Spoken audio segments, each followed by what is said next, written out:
Everybody will call our meeting to order for Monday, November 16th, and I don't think we could start a meeting today without at least acknowledging and giving some thoughts to the folks in Paris who experienced a tragedy in their country and for the whole world. So, yeah, our thoughts to those that affected.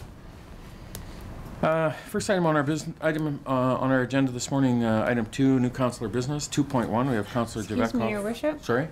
We do have a public hearing. Oh, I just wanted to pump right through. So we'll open our public hearing.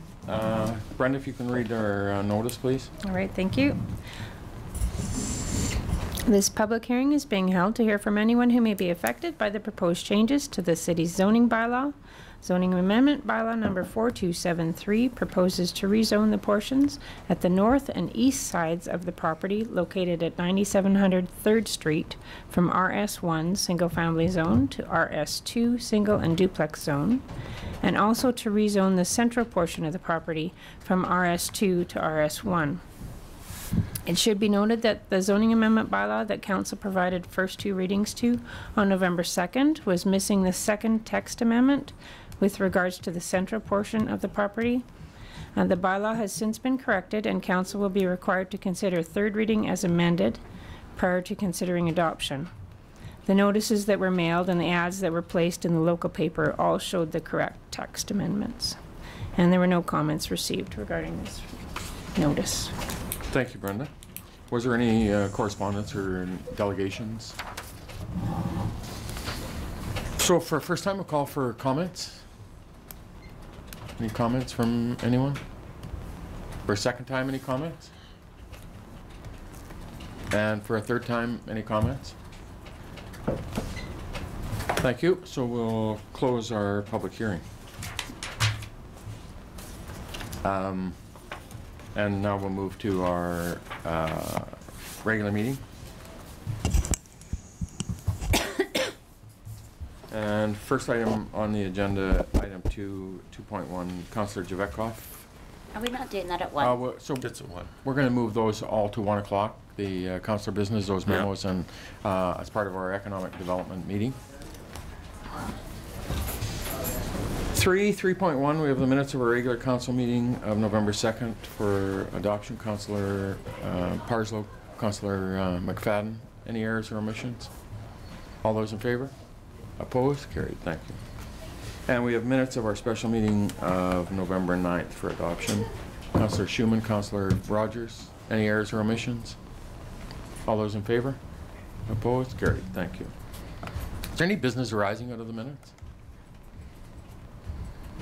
Correspondence. So we have delegations at 9 a.m. So we'll move to item 7 on reports.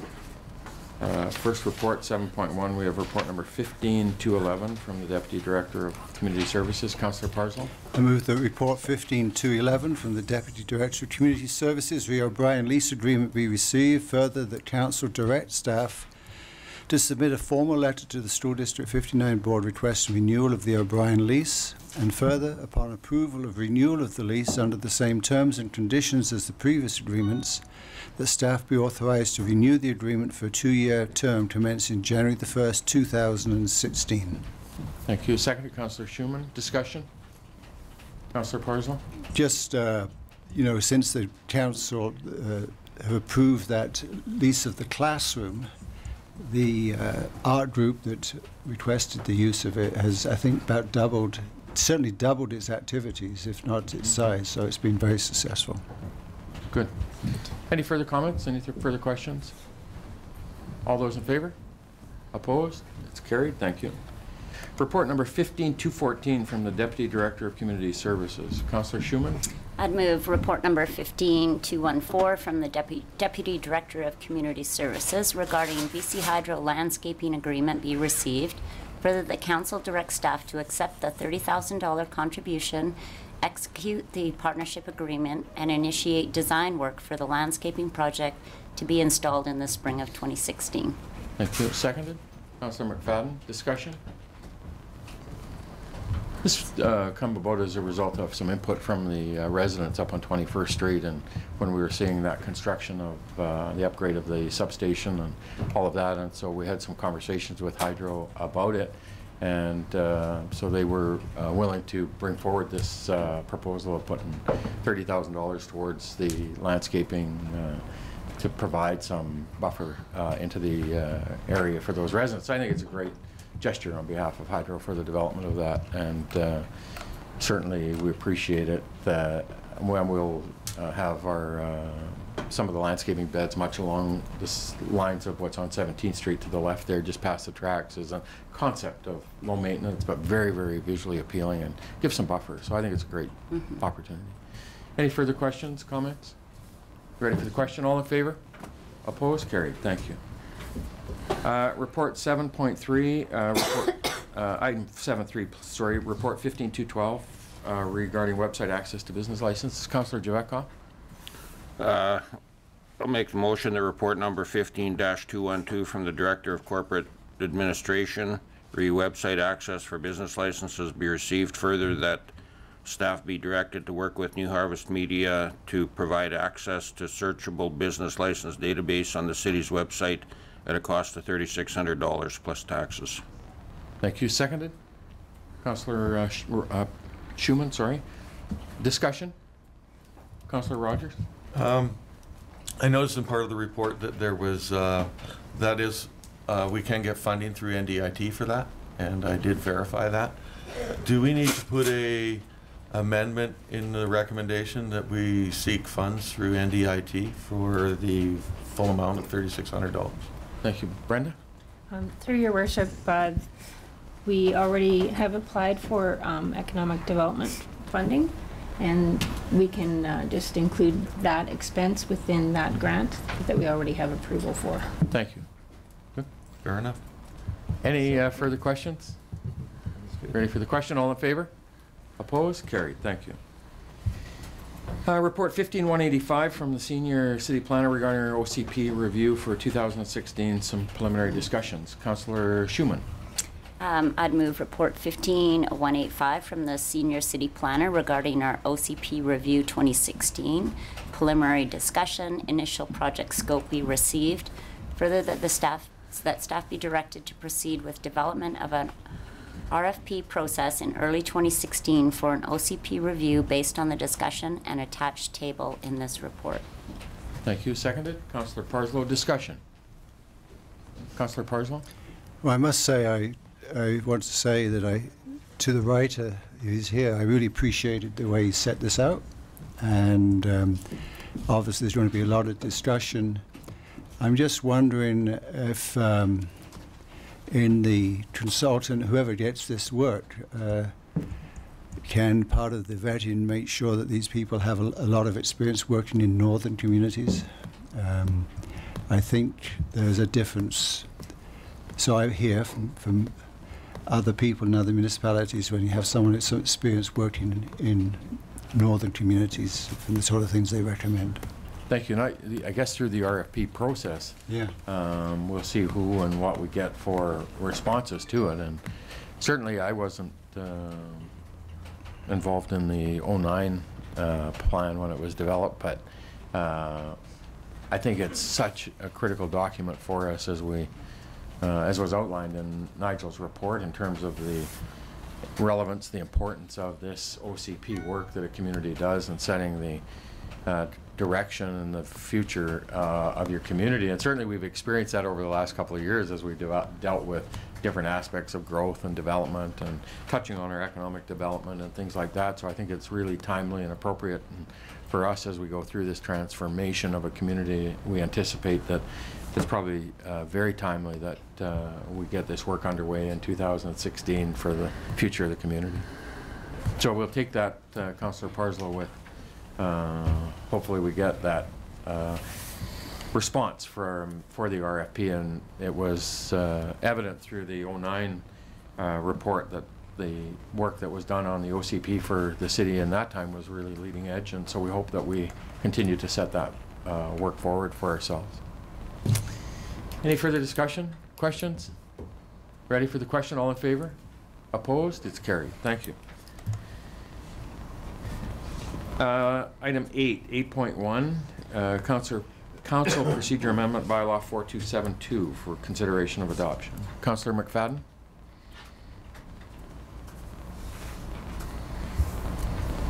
Seconded, Councillor Schumann. Discussion? Any questions? All those in favor? Opposed? It's carried. Thank you. 8.2, Zoning Amendment Bylaw 4273 for consideration of third reading as amended and adoption. Councillor Parslow, moved, seconded. Councillor McFadden, discussion. All those in favor? Opposed? Carried. 8.3, we have report number 15207 from the Chief Financial Officer regarding the 2015 Financial Plan Amendment, Bylaw 4274. Councillor Parslow. Move the report 15-207 from the Chief Financial Officer be received. Further, that Financial Plan Amendment Bylaw number 4274, 2015 be given first 3 readings. Thank you. Seconded. Councillor Rogers. Questions? Comments? All those in favor? Opposed? Carried. Thank you. Report 8.4. We have report number 15208 from the Chief Financial Officer regarding the 2016 Revenue Anticipation Borrowing Bylaw. Councillor Parslow. Move the report 15-28 from the Chief Financial Officer re 2016 Revenue Anticipation Borrowing Bylaw number 4275 be received. Further, the Council give first 3 readings to Revenue Anticipation Borrowing Bylaw number 4275, 2015. Thank you. Seconded. Councillor Javetkov. Discussion. Normal course of business for the community, for the city, in terms of having to have that availability of funds until the tax cash rolls in mid-year. Any further questions, comments? All in favor? Opposed? It's carried. Thank you. And report number 15209 from the Senior City Planner regarding zoning amendment bylaw number 4276, temporary use permits. Councillor Javetkov.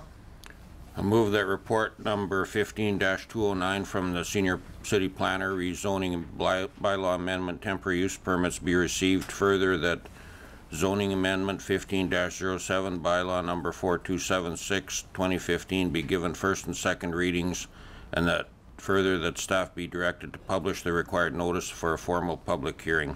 Thank you. Seconded. Councillor Rogers. Discussion? Questions? All those in favor? Opposed? Carried. Thank you. Item 9, Mayor's Business. I don't think we've ever been to Mayor's Business by 8:45 ever. You guys have someplace to go, or is it me? Shaylee's not here. Shaylee's not here. Ooh, As if she's the one that slows up our meetings. The first item I wanted to bring up this morning was the letter that I received from the Trans-Canada Trail System, and they were here doing a tour earlier this summer in regards to the Trans-Canada Trail network, and had a view of our community and the walking trail and things, and certainly the expression for us to become a champion of the Trans-Canada Trail System, and I absolutely volunteered to do that on behalf of the city. And so this is just a letter from them, along with they sent us a great book that we'll have out at the front in our lobby on the Trans-Canada Trail System, and looking to continue to promote and develop that on behalf of Canada. So I wanted to bring that forward for Council's information. And any questions? And so our trail, our Dawson Trail, is part of that bigger picture trail. So I think that's the intent. Jim, can you answer? So our Dawson Trail is going to be one piece of a Canada-wide network, and that it's not only the actual walking trail from, basically goes from Tubby's all the way now to Encana Event Center, but also some of the highway network around here is pedestrian friendly, and it gets rolled into the network. So we're really looking at the opportunities that may be presented by the Trans-Canada Trail program to see how we can incorporate and enhance the walking trail system in our community. Next item, 9.2, I probably should have started with 9.2, the World Under-17 Hockey Challenge. And so in June, when I was looking back on the minutes of our meeting just to reflect on it as we went through and completed this event for our community and region, and I honestly, the reception that we got from our community, first of all, in terms of the excitement that this created for the residents in the community and our region, was just probably the proudest moment for me as the mayor, to see how the engaged the community got with the event and the excitement that it brought to our community. The sponsors, the participants, the fans, everyone talked about what a great job the community and the region did in both Dawson Creek and Fort St. John in hosting, organizing this event. I tried to talk to every one of the participants, the coaches and staff that were involved in it, as well as the Hockey Canada. And we had Mr. Joe Drago at the last meeting giving us the compliments on behalf of Hockey Canada in terms of how impressed and overwhelmed they were with the job that we did as a community. The coach of the white team for Team Canada, Scott Walker, and I went in and introduced myself to him and their team one day after their practice to thank them for the job they did, as I did to all of the teams. And he said he'd been to 7 international tournaments in his career, both as a player in the NHL, playing in World Championships, as well as participating in World Juniors and different events. And he said to me, this tournament, organizationally, right from nuts to bolts, the logistics of meals, transportation, facilities, everything about this tournament, he said, I cannot believe what a great job your community, your organizing committee, the region has done in putting this on. And he said, I've been to 7 of these, and this is the best organized, the best treated I've ever been to any tournament of this international caliber. And I took it as such a credit and a compliment to our community. He said, you know, we go to Walmart and we're wearing our Team Canada logos, and people are just overwhelmed with how well they're treating us. And I think that, to me, is a credit. We all boast about how proud we are of our community, and our community is the residents. It's the people of our community. And so I think, to me, the thing that I am just so proud of from our community is what an amazing job we as a community did, and as a region, because the same feedback came from the folks in Fort St. John as well. And so a real credit to everybody. And I want to start off, obviously, with Barry Raynard and Jim for the leadership from our community to be able to bring it forward to us and give us the opportunity to put our hand up and say we can do this and we can execute on this and deliver this tournament.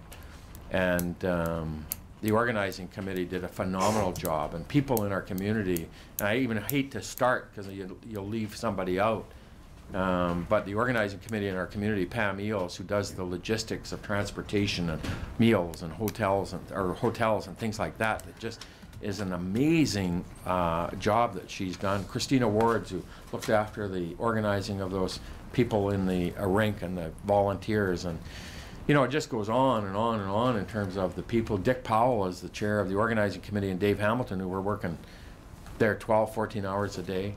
The Canada Event Center, Ryan and his staff just pulled out an amazing showcase for our community and demonstrating that we have the capacity to deliver world-class events. And they've done that for us over the years in terms of concerts. But to me, there was no bigger exhilaration to sit in that rink on the gold medal game and see a wave going around that facility with a sold-out facility, not only in the seats but the stands, and people excited about seeing that and being part of that was a very, very memorable experience for anybody, I think, that was there, and demonstrates to our community we got to put our hand up to say we can do this because of having that facility. And I think it goes to the credit of Ryan and his staff to be able to work those 10 days to be able to specifically pull it off.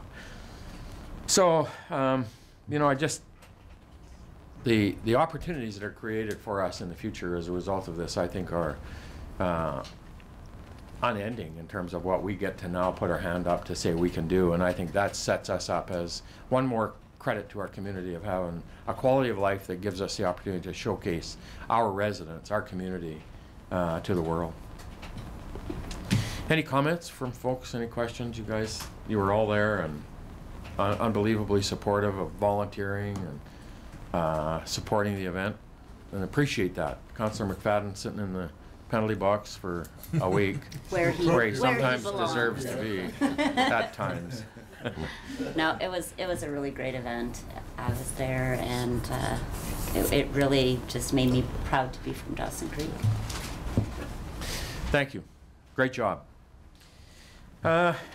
Last week, Remembrance Day, and I just want to speak to quickly the Remembrance Day ceremony at the Chaga Hall, a full house at Chaga Hall, and just want to pay our compliments to the Legion for the organizing of the event, young and old, and it was really, for me, very touching to see the kids, the young kids there participating. A young lady from South P School reading in Flanders Fields and did a great job. And so I think it's just a real tribute to the community again in terms of demonstrating our support to those who serve our country and our community, and appreciate the folks from the RCMP as well as the local fire department who were there as well. Today, November 16th,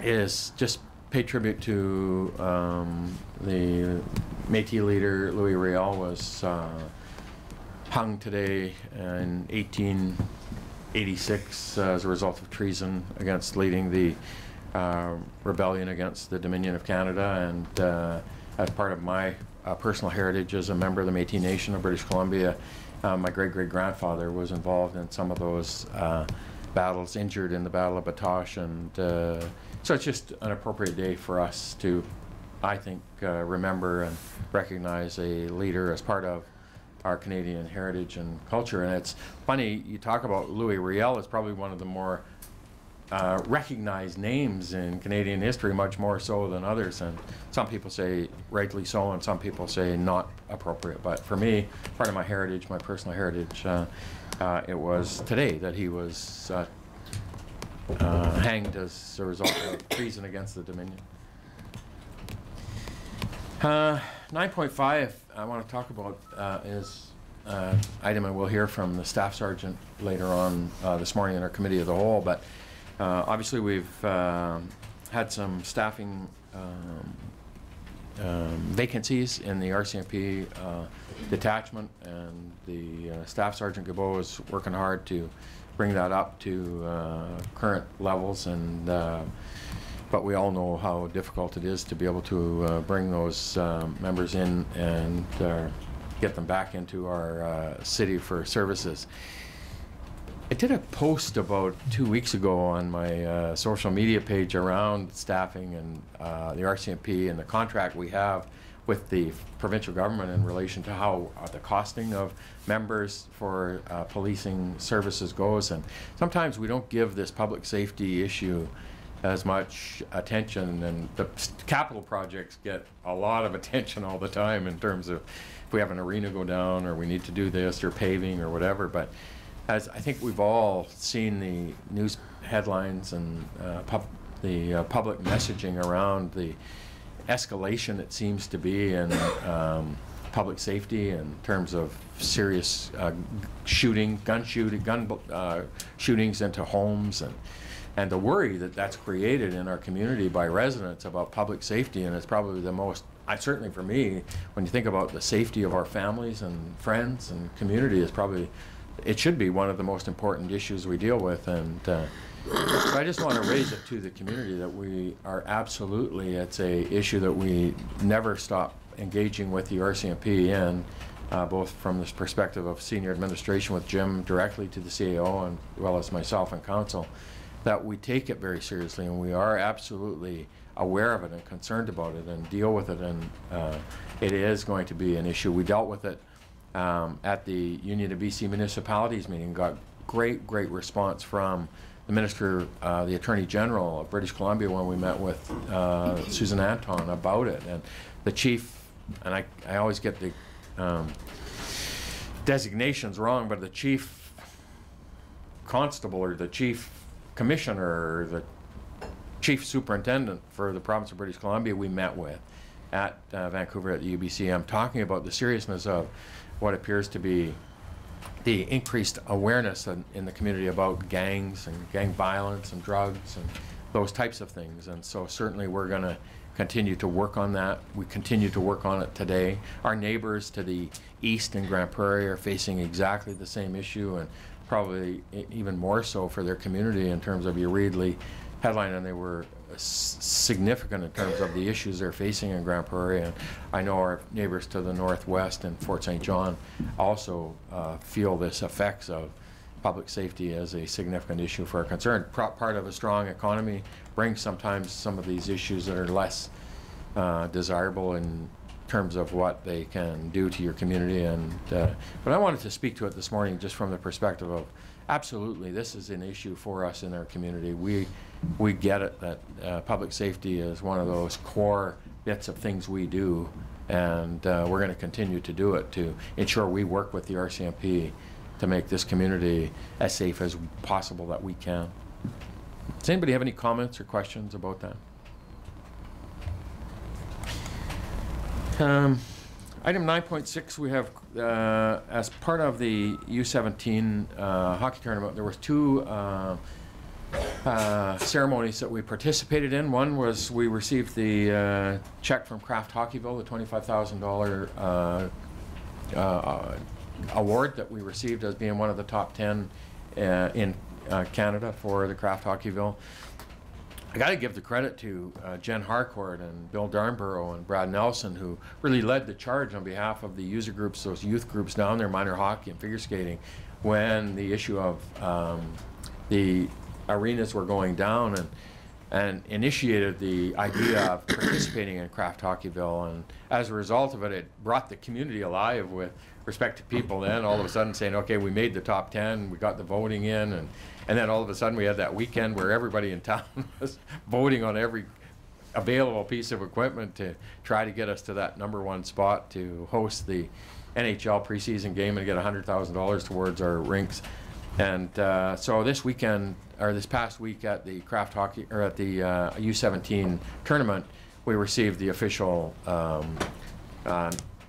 dedication of it from a representative from Kraft to our community. And I really want to just re-emphasize how much we appreciate the efforts of those groups who got us $25,000 towards the arena, and very well received.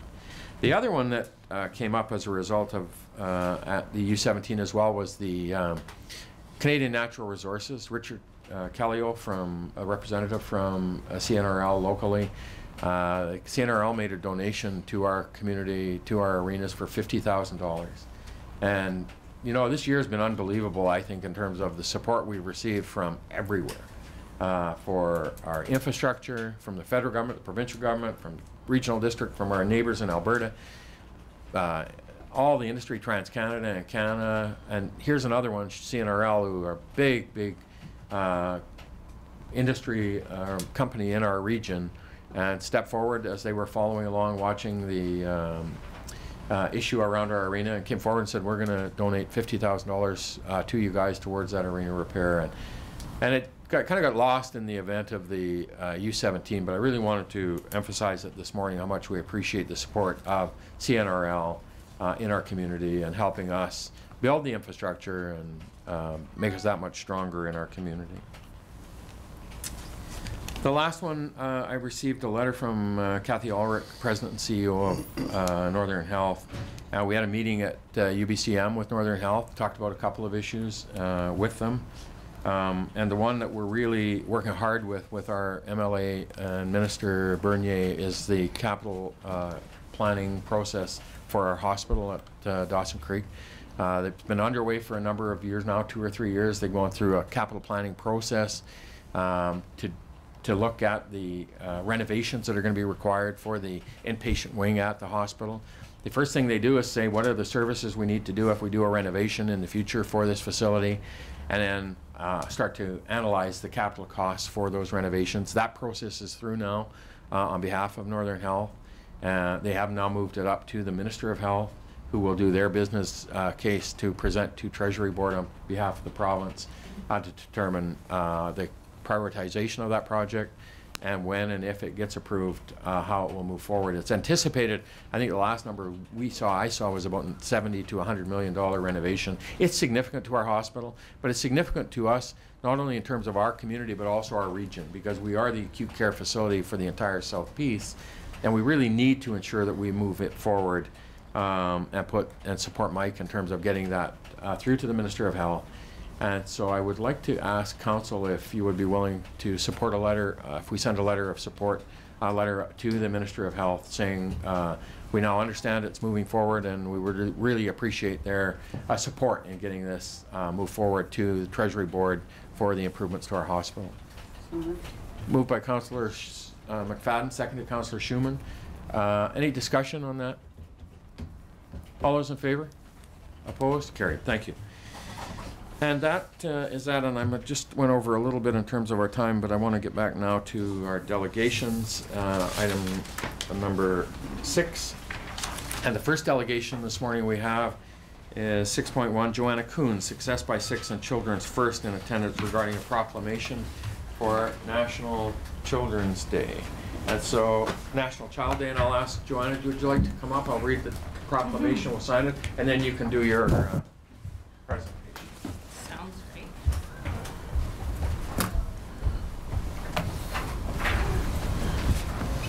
Better get the right one.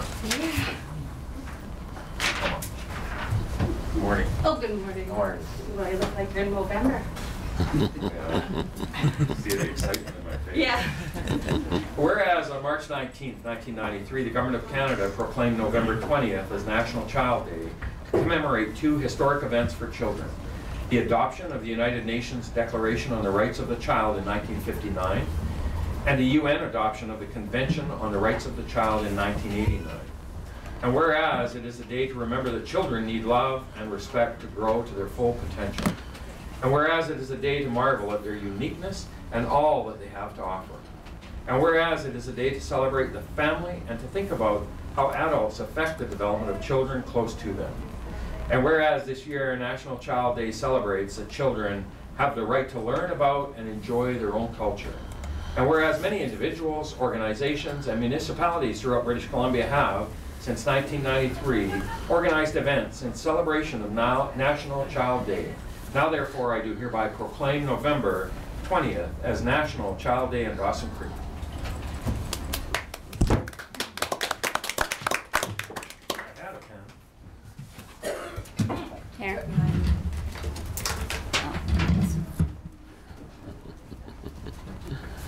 There you go, Joanna. Thank you. Thank you. So you can have a chair if you'd like to give your presentation.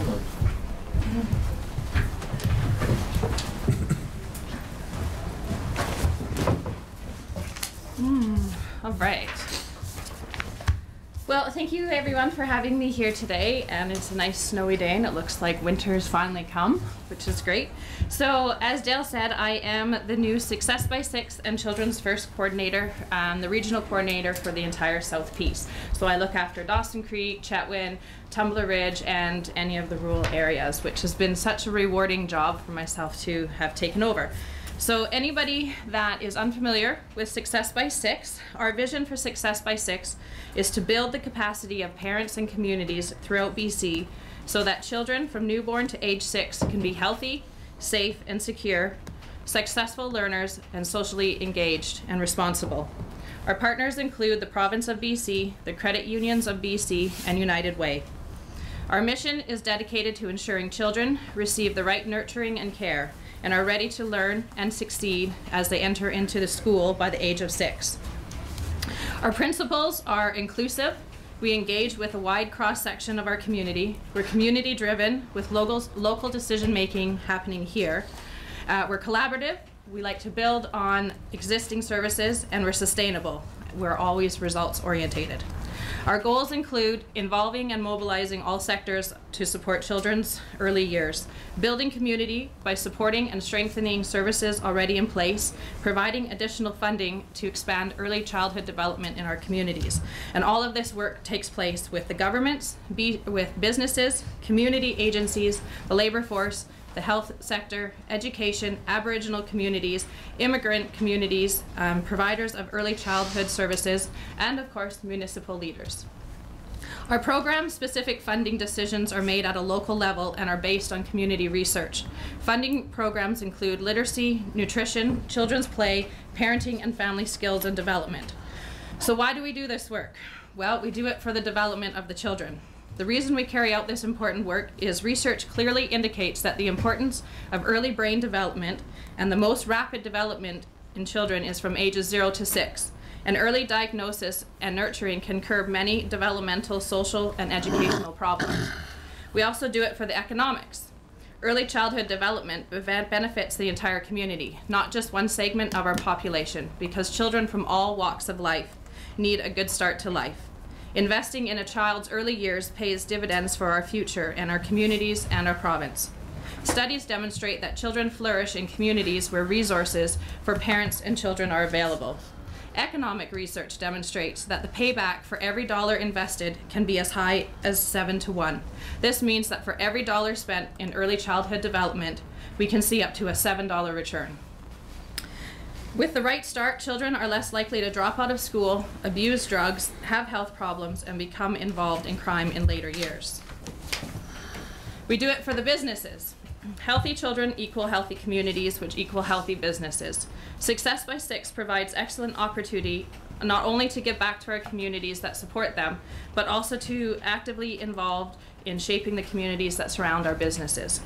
Today, there are over 240 communities across the province with early year planning tables, and close to 400 projects are funded annually with over $23 million invested since 2003.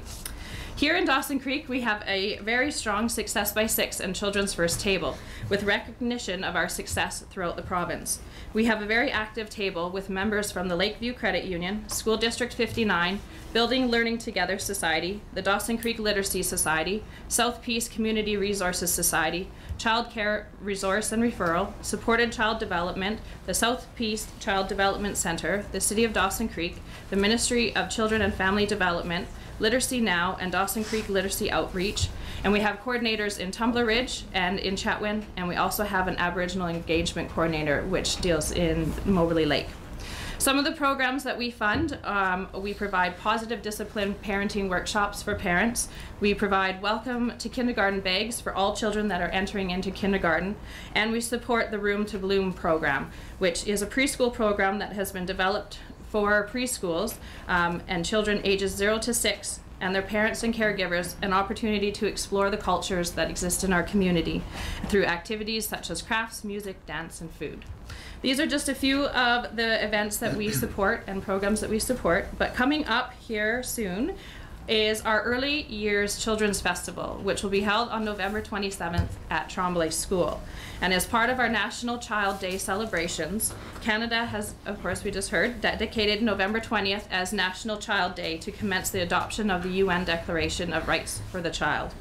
Our Early Years Children's Festival will offer pre-screening for children and an opportunity for families to connect with service providers. We would like to invite Mayor and Council to come and attend our event, and we would also like to ask if the City of Dawson Creek would donate free swim passes that we can hand out to all of the families who attend this event. Each year we see an average of 100 families come through this event. And thank you very much for your time. Thank you so much. Is there any questions? I met with Joanna about a couple of weeks ago, maybe longer. Well, Yeah. I don't remember. Did he have a mustache? No, he didn't have a recently.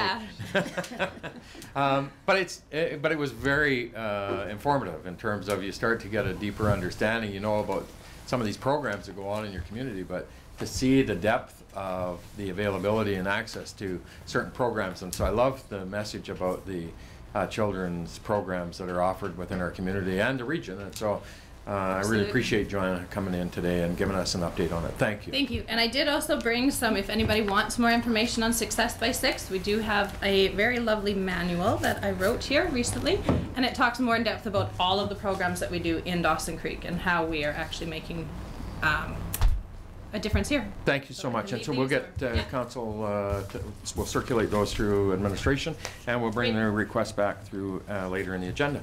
Thank you. Thank you. Thanks for coming in. Next item, we have a proclamation. Sandy Ash, Rosalind Guest, Haley Broughton, Tyler Holt, and Robin Harris from the South Peace Community Resources Society are in attendance regarding the National Day of Remembrance and Action on Violence Against Women proclamation. Good morning. Good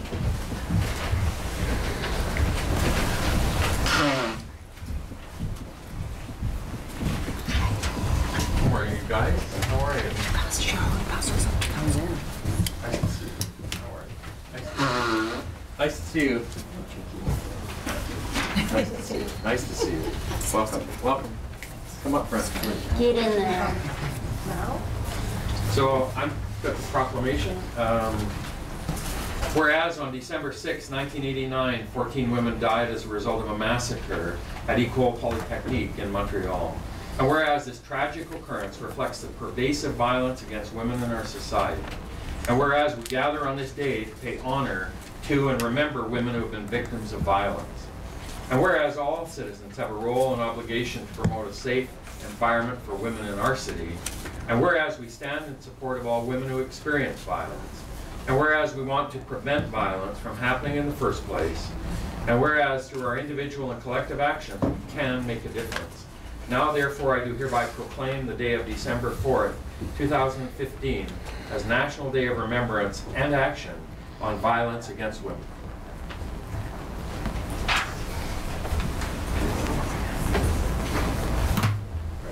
Thank you. The floor is yours. Yeah, absolutely.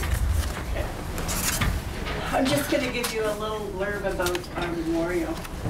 It was cold. It was a cold, drizzly day on the 6th of December, 1989, when a young man brandishing a firearm burst into a college classroom at the Ecole Polytechnique in Montreal, Canada.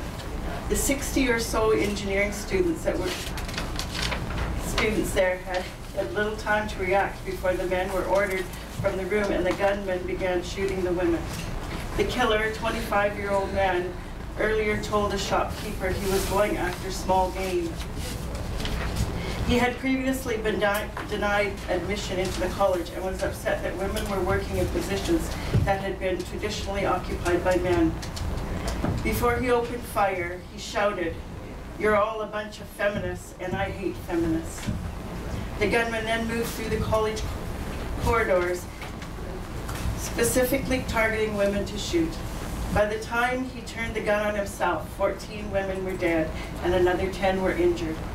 We as a community will gather on December 4th, 6:30 at the South Peace United Church for a brief non-denominational service to honor all women who have been murdered and to renew our commitment to end violence against women. Please join us at the memorial. Thank you so much. Thanks. Thank you for coming in. We appreciate it. It's a great message for all of us to remember. Appreciate it.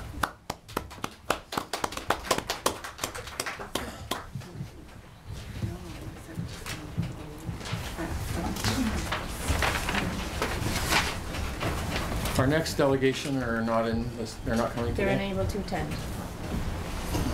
6.4, we have Janice Komet from the Alaska Highway News is in attendance regarding the Best of the Best People's Choice Awards for 2015. Good morning, Janice. Good morning. Welcome. Thank you. Nice to see you. Have a chair. Thank you. Floor is yours. I'm here to present the winners for the city for the People's Choice for 2015. Does anybody need to have me explain what People's Choice is and how we arrive at it, or? Sure, it would probably be, if you can, give us a bit of an update for the media. Okay, so in September and October, we run a full page in the paper with categories of all kinds, teachers, restaurants, businesses, all sorts, right? And then as an incentive for people to fill these out, the Dawson Co-op donated a $250 gift card for groceries or whatever. And your dollar store with more donated 100 your dollar store box, and PV Mart donated $50 for whatever you'd like to buy there. And I would like to thank those businesses for participating. So as it goes, people can either vote online or vote through on this full page for whatever categories they like. After the 2 months is over, the votes are gathered and an independent counts them, and that's how we arrive at the winners. And just as a note, I know some businesses actually hang their certificates up in their place of business, and they're quite proud. So we continue it every year, and I'm pleased to present this year's awards. Perfect, thank you. Welcome. So, the first is the Mile Zero Camping and RV Park. You want to come up, Charlie, or? Sure.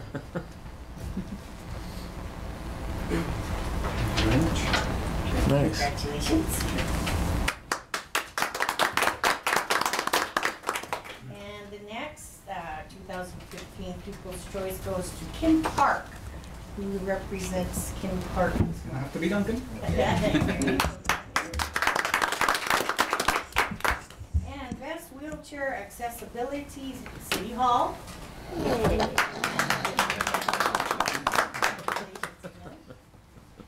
Best Police Officer, Constable Mike Richard. It's not me.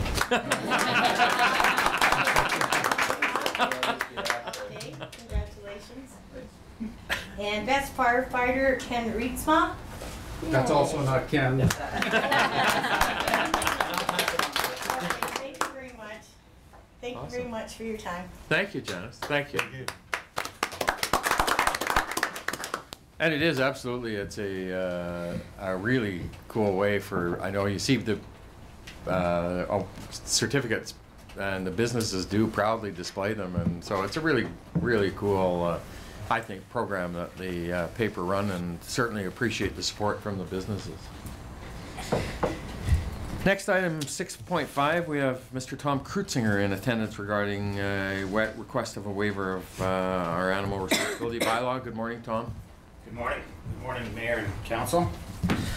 I'm here today to appeal bylaw number 4122. It's no person shall keep more than 2 dogs or 4 cats on any parcel of land in the city at any one time, except in the lawful operation of a kennel or veterinarian clinic. Just to emphasize, I only own 1 dog, but my neighbor sometimes looks after my dog, and sometimes I look after her 2 dogs. I work 12-hour shifts and often gone 14 hours a day. My dog would be in my garage by himself this entire time if my neighbor was not allowed to keep him in her care. Similarly, my neighbor works in the Fort St. John area 2 days a week, and her dog would be in crates in her home for 10 hours straight if I was unable to take them into my care. All 3 of these dogs are rescue dogs. They are all well behaved, and none are excessive barkers. The 2 big dogs play constantly, and the companionship and exercise benefits of their time together is significant.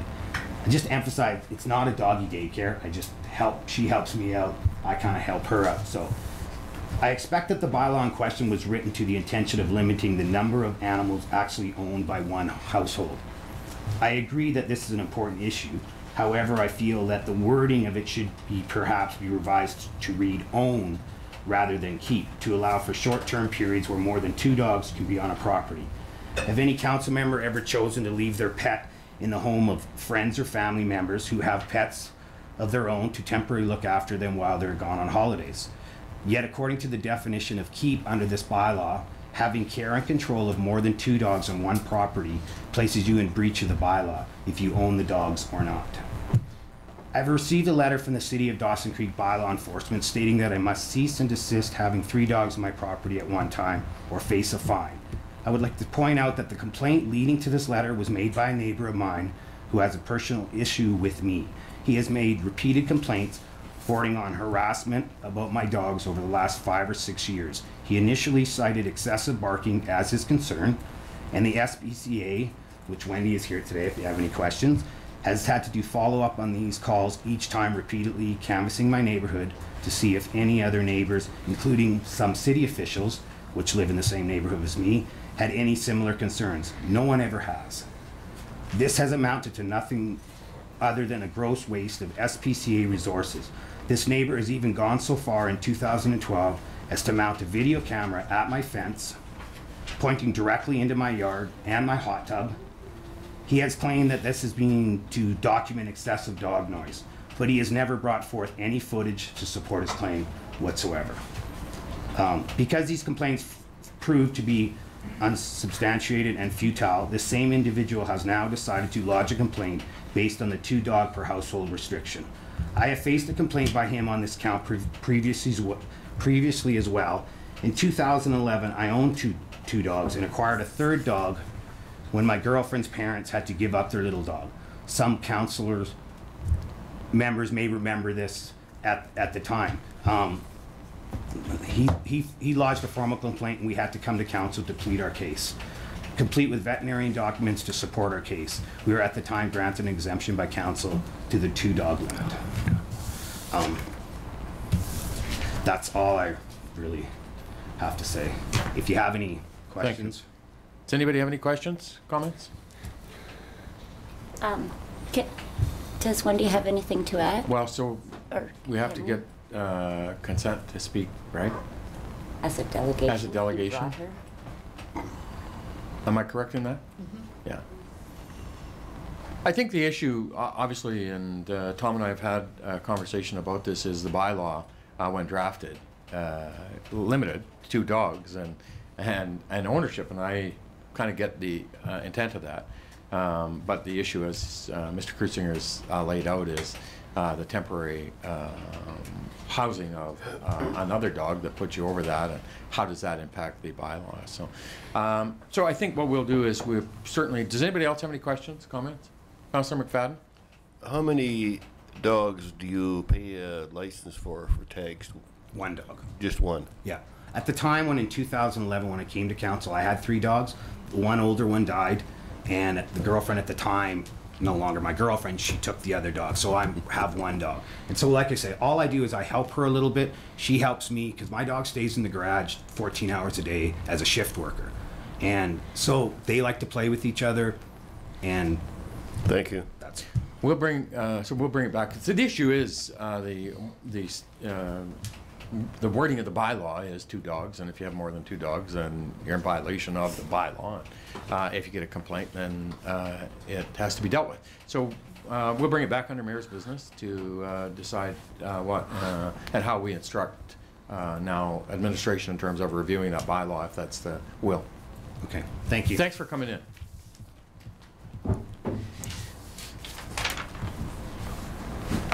Next item, 6.6, we have Joyce Lee and Caitlin Treble from Tourism Dawson Creek, and Crystal Brown from Northern Health, and Melanie from the city in attendance regarding Christmas in Dawson Creek Idleless Week event. Good morning. Good morning. Good morning. Good morning. We get to talk about Christmas. Yay.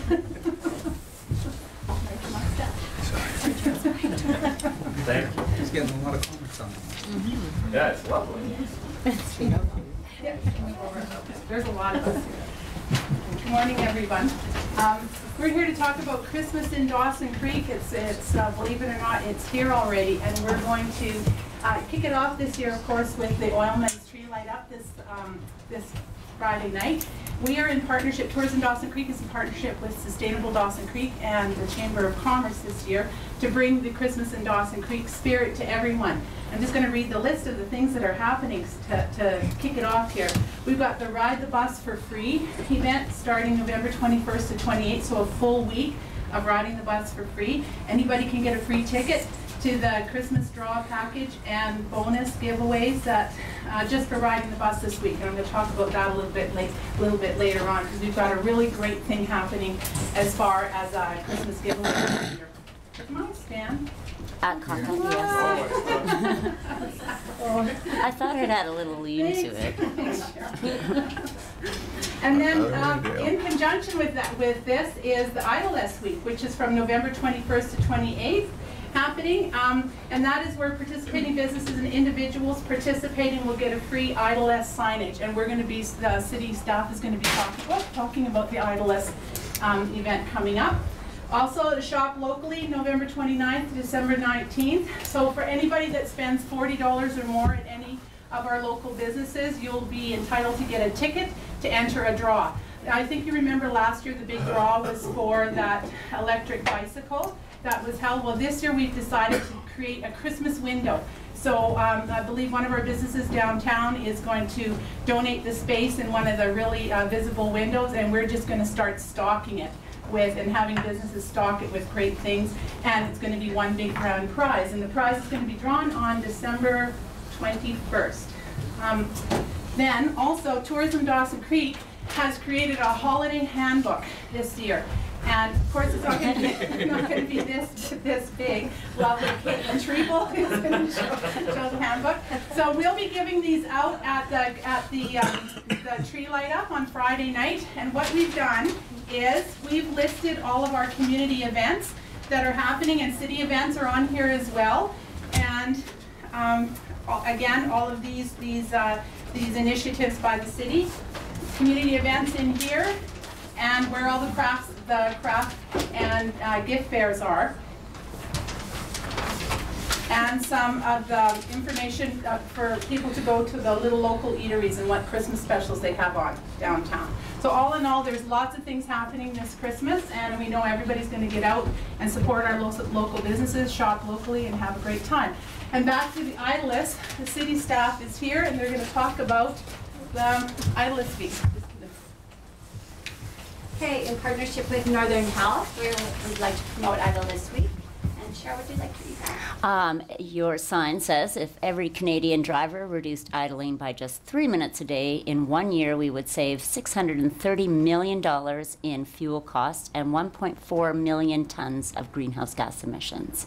Thank you. And children breathe in more air per pound of body weight than adults, and their lungs are still developing. So Northern Health is promoting clean air. So Dawson Creek Idle-S, then please turn off your engine. What's happening with this again, Mel? And whoever would like to will, they'll get a little plastic Idle-S poster to put on the windshield of their vehicle, and on the back we'll talk about the Idle-S index.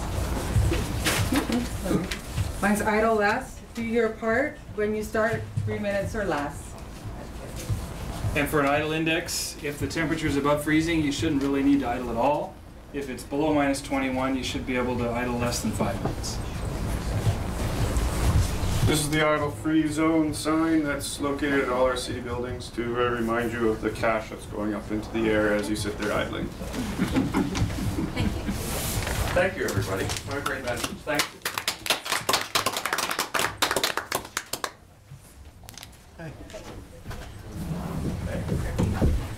Thanks, everyone. Can't wait to get my big book. And so that concludes our delegations, and I'd like to take a 5 or 7 minute recess, please. Okay.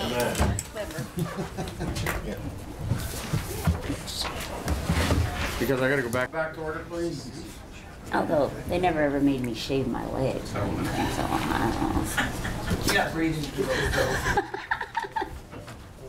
Thank God. Okay, you're calling yourself back to order. Quickly. We're going back to our agenda, and I'm going to get back to Mayor's business because I never thought we had the delegations with a couple of requests in there. First one, Joanna Kuhn said, Success by Six had requested city consider some swim passes for their event, and I think I heard there was up to 100 families participate in that. Wasn't specific on a request, but I want to bring it back to council for it's a fairly significant cost to the city in those regards. Councillor Javeka? How would that be handled? Would it be on a, like they have the meetings and decide how many passes they need? And then you issue them after, or do you just give them a couple hundred or 500 or 1,000, and then they use them as they see fit. Jim? So through your worship, I think their concept is they would have the passes there as a incentive to people to come out, and they were asking for 100. A one-day family entry is $16, so it's a $1,600 request for it. Okay. What's your pleasure? Councillor Schumann? I would move that we grant the request and provide them. I know in the past we've had a certain day at the pool where we've done a family day. We've partnered with them, and I guess they're doing things a little bit differently this year. In my mind, it's just more people, more families using our pool, and the more in there, the better. Thank you. Seconded? Councillor Javetkov, discussion? Ready for the question? All in favor? Opposed? It's carried. Thank you. The other one, we have the issue raised by Mr. Krutzinger in regards to the dog bylaw. And I guess I'm going to look to Jim first, just to. So the original drafting of the bylaw was intended to restrict the ownership of or a number of dogs on a property, and that's the way the bylaw reads. And this temporary use of or temporarily having other dogs on the property when there's a complaint then puts the individual in contravention of the bylaw? That's correct, Your Worship. It's your bylaw is a high onus bylaw. It says you can't have more than 2 dogs at any time on a single property unless you are a licensed kennel, which means you have to be in one of the appropriate zones for that. Now, keeping in mind, that's not great for dogs. Dogs like to socialize. Those of us who own dogs tend to think of them as members of the family. And if we're going for Christmas dinner, we will all want to bring our dog. And I've personally been in violation of this section of the bylaw hundreds of times.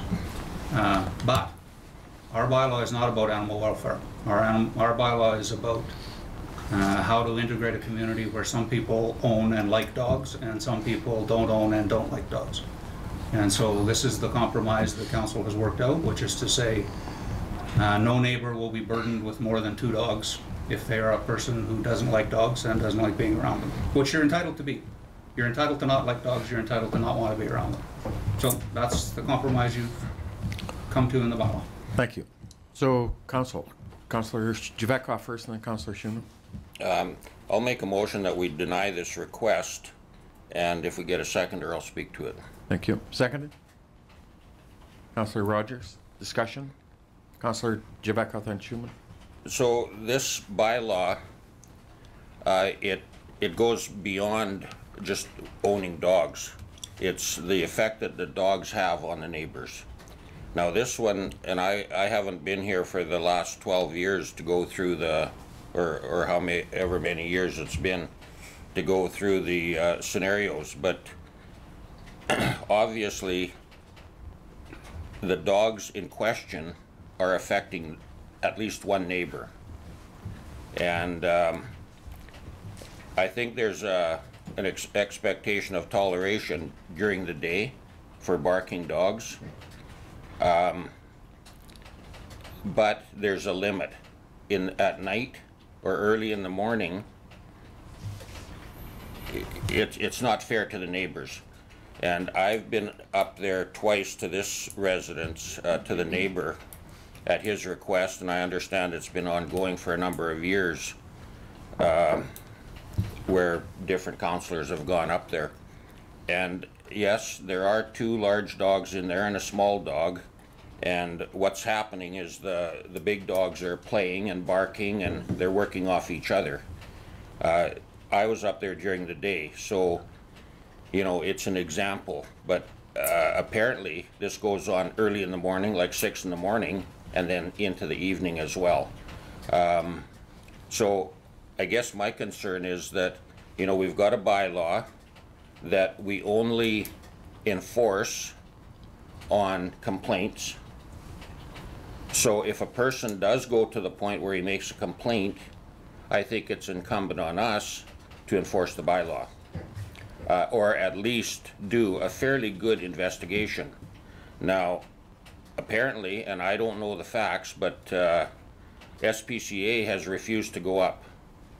This has been ongoing, and apparently there's history with SPCA and the individual, and so they're not doing any investigation. Now, he's been asked to do a barking log. He's asked what the value of a barking log is, and he's been told there is no value. You still, if you have a barking log, you would have to go to court and, you know, do the whole 9 yards. Well, I don't think the intention of a bylaw is to have to go to court. I think that's something that it's expected that the city or the SPCA would deal with. So, you know, I think if there was an effort by everyone to have quiet, peaceful enjoyment of the property, the same as other noise bylaws, like you know, at night, early in the morning, I don't think there'd be a problem. But I see this as the reason for having this bylaw of having only 2 dogs is to control noise. So, Your Worship, I need to respond to some of that. Yes. Okay, so those are 2 different issues, okay? This provision is about the absolute number of dogs, and it is a absolute standard. So the evidence that a bylaw enforcement officer could give would be compelling to the court. There is either 3 dogs or there is not. Barking, completely different thing. The bylaw says the barking must disturb the neighborhood. It doesn't matter if a bylaw enforcement officer hears barking, that's just irrelevant. What has to be accumulated for the court is proof that the barking is so persistent and, I forget what the other word is, that it disturbs the neighborhood. Because dogs bark. So if you have a bylaw that allows dogs, and you do, you're allowing barking. That's just a given in law. You have to have demonstrated, you have to be able to demonstrate to the court that the barking is so far over the line that it is disturbing the neighborhood. That's what the bark log is about. It's evidence, and yes, a neighbor has to come and complain about it, because it's not the bylaw officer that gets bothered by it, it's the neighbors. It is not true that this is not investigated. Every single complaint is investigated. I've got a file a freaking mile thick on this. The conclusion is always the same, which is that this individual is more bothered by barking than his neighbors. His neighbors refuse to cooperate. In fact, they do the reverse. They sign petitions saying the dogs don't bother them. We can't win in court. Even if we had the bark log, it is true we would not win in court. This particular complainant hears dog barking the same way I hear chalk on a chalkboard. It's absolutely unsettling and disturbing to him. That's him. His neighbors don't even hear it. Yeah, the issue I think that we're facing and dealing with, to me, is we have a bylaw that says 2 dogs, and we're enforcing that bylaw to 2 dogs. And Mr. Cruisinger's request is there are times on a temporary basis that he has 3 dogs, and is that a consideration? And so I think we either say we're enforcing the bylaw, as the motion is, and upholding the bylaw for 2 dogs, or we're willing to have a review of that bylaw to say on a temporary use or another use or another basis, you're going to allow some exemptions to that bylaw to allow dogs on a temporary basis. And so I think that's, to me, the crux of the issue. I think everybody's, my view, and maybe I'm wrong, you need to have a limit on how many dogs you have. So first Schumann, and then back to Rogers, and then to Becca. Yeah, so of course we've seen this these specific people in front of us before and have been dealing with them in the past. I don't see having 3 dogs for a couple of days or a couple of hours as on a temporary basis as being against our bylaw. He's only got 1 dog.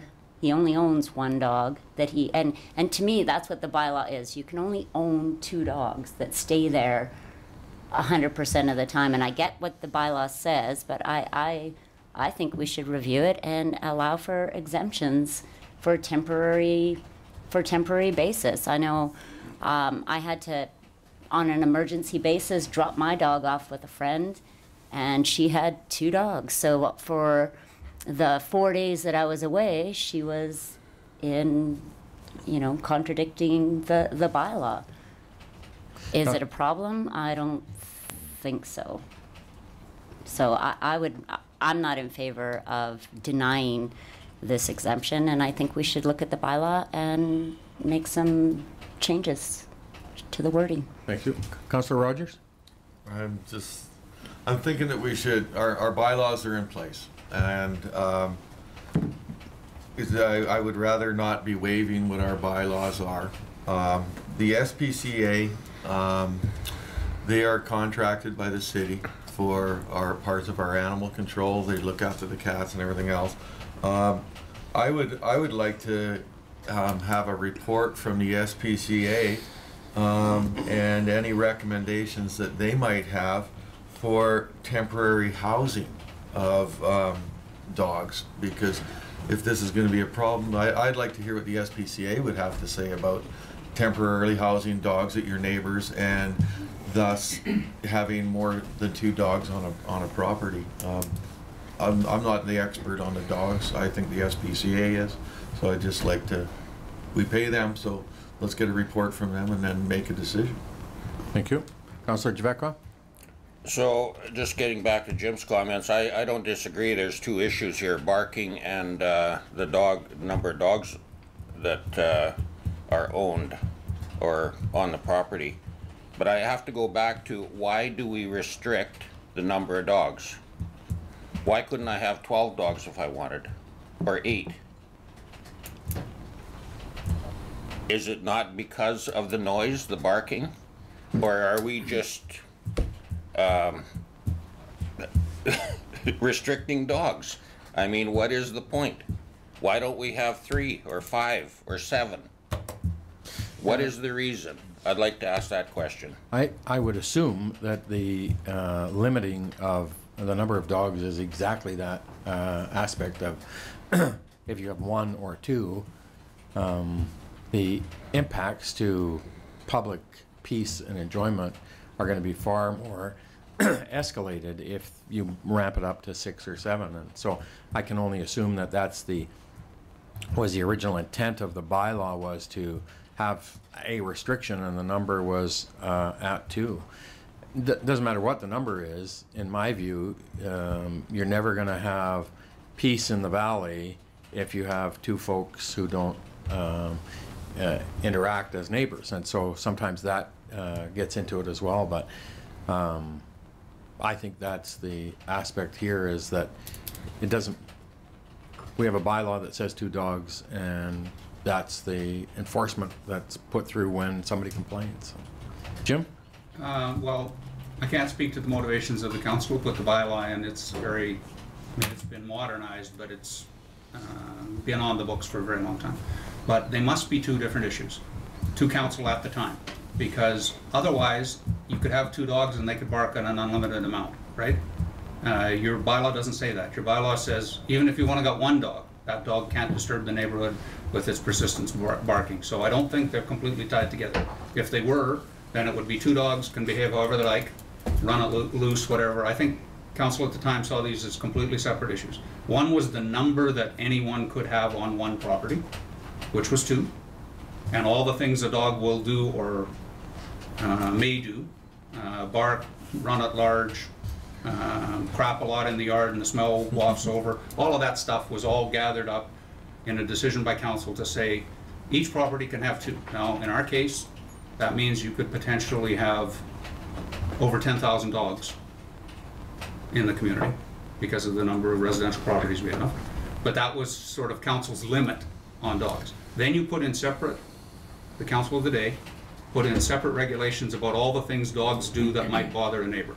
Barking, the crap, running at large, being vicious, all of those things are separate requirements. So I don't think it's correct to say the reason for the 2-dog limit was because to limit the barking. I think it was just to limit the number of dogs and the number of things dogs do in a neighborhood. All the things dogs do in a neighborhood. Councillor Parslow? I'm just trying to wrap my head around the bylaw. There are 2 very distinct issues, I think. the owner is responsible for the dog for sure, and its behaviour, and you can deal with the behaviour surely separately from the number of dogs. But just from my understanding here, is it 2 dogs per dwelling place? For instance, would a duplex be able to have 2 dogs on each side, or duplexes with a suite have 8 dogs potentially? I just don't understand the application of the bylaw. Brenda? I can read the clause. No person shall keep more than 2 dogs or 4 cats on any parcel of land in the city at one time, except in the lawful operation of a kennel or veterinary clinic. So 2 to a property. Maybe we didn't have duplexes when they made the bylaw. So no person shall keep more than 2 dogs or 4 cats on any parcel of land in the city at any one time, except in the lawful operation of a kennel or veterinary clinic. So depending on whether it's condoized or not, the configuration which you have now made non-conforming of 2 duplexes with suites, so 4 dwelling units. The first person could have 2 dogs, the rest can't have any under a reading of the bylaw. I mean, as I say, this bylaw has existed for a very long time. Let's just revise that. So, if we had a complaint in such a situation, we would have to do what we have done now with this case, which is send a notice saying, all the rest of you need to get your dogs off. Councillor Parslow, then Councillor Schumann. Yeah, I'm not trying to have fun with this. This is, but I must admit, it is a little amusing now because I guess I'm steaming off Jim's little smile here. Is a parcel of land, is a duplex then have 2 parcels of land, or is 1 parcel? Generally, it has 1 unless it's been condoized or stratified. I got you. Okay. My aversion, as a general rule, is, have as few regulations as possible unless there's a compelling need to have it, right? I know of quite a few people who certainly have more than 2 dogs in their household. I can see the dynamic of shift work, vacation, and certainly I find some people's dogs annoying and other people's dogs a pleasure. So I think we do have to separate the number from the dog's behavior or influence on. So I don't know. I'm not going to support the motion. I'm suggesting we allow a temporary exemption and rework the bylaw, perhaps. That's where I'm at right now. Councillor Schumann? Yeah, and just, hearing how this might affect people who have a home with a suite or a duplex. They live in a duplex with a suite, up to 4. I think that some things have changed within the city since this bylaw was drafted, and obviously we should rework it. Thank you. The aspect that to me is when you put temporary aspects to a bylaw and you say, okay, temporarily you can have 3 dogs, or temporarily you can have 4 dogs for 2 days. The enforcement, if a neighbor complains about that or another resident complains about that, and if it's on an ongoing basis, like if it's on a regular routine that they do it every week or every second week, it would be virtually impossible for that, in my eyes, how would you document and be able to administer and enforce a bylaw that has that kind of a temporary, because the SPCA or whoever the bylaw enforcement people are, that to me is a really difficult piece to enforce, I would think, and I don't know how you would do it. And so that concerns me when we talk about how we would have temporary components to a bylaw, because it would be very, very difficult, I would think, to enforce. But Councillor Jackal? Yeah, I think that's a good point. Just getting back to the what instigates enforcement. I mean, we don't have bylaw officers that drive around town looking for bylaw infractions. most of our bylaws are enforced based on complaints. So here we have had complaints. The bylaw enforcement officer deals with it, and so, you know, do we allow variances every time they come forward with an enforcement? You know, I mean, we either have bylaws or we don't have bylaws, and we either have a bylaw for 2 dogs or 4 dogs or 6 dogs or whatever, but to grant deviation from that, what do you do? Say, okay, well, you know, in the case where you go away for 4 days, that's one thing. You don't go away for 4 days every week. We have no control on, you know, whether those dogs are all in that one residence every week, 5 days a week, 7 days a week, 24 hours a day. Like, you know, there's no definition to it. So I've got no problem with going over and reviewing bylaws. You know, I questioned this number, the 3-dog bylaw, originally when we approved the bylaw here about 6 months ago. And I was told, well, we only enforce bylaws on complaints. So the people that I know that have 3 dogs, they happen to be little dogs, house dogs, so I see them differently too. I guess hopefully we'll never get a complaint. But when we do get a complaint, that's what prompts enforcement. So that's what we have here, and I just don't see allowing or turning the bylaw back, or turning the enforcement action back. Thank you. Further discussion? Councillor Rogers? Just one quick note.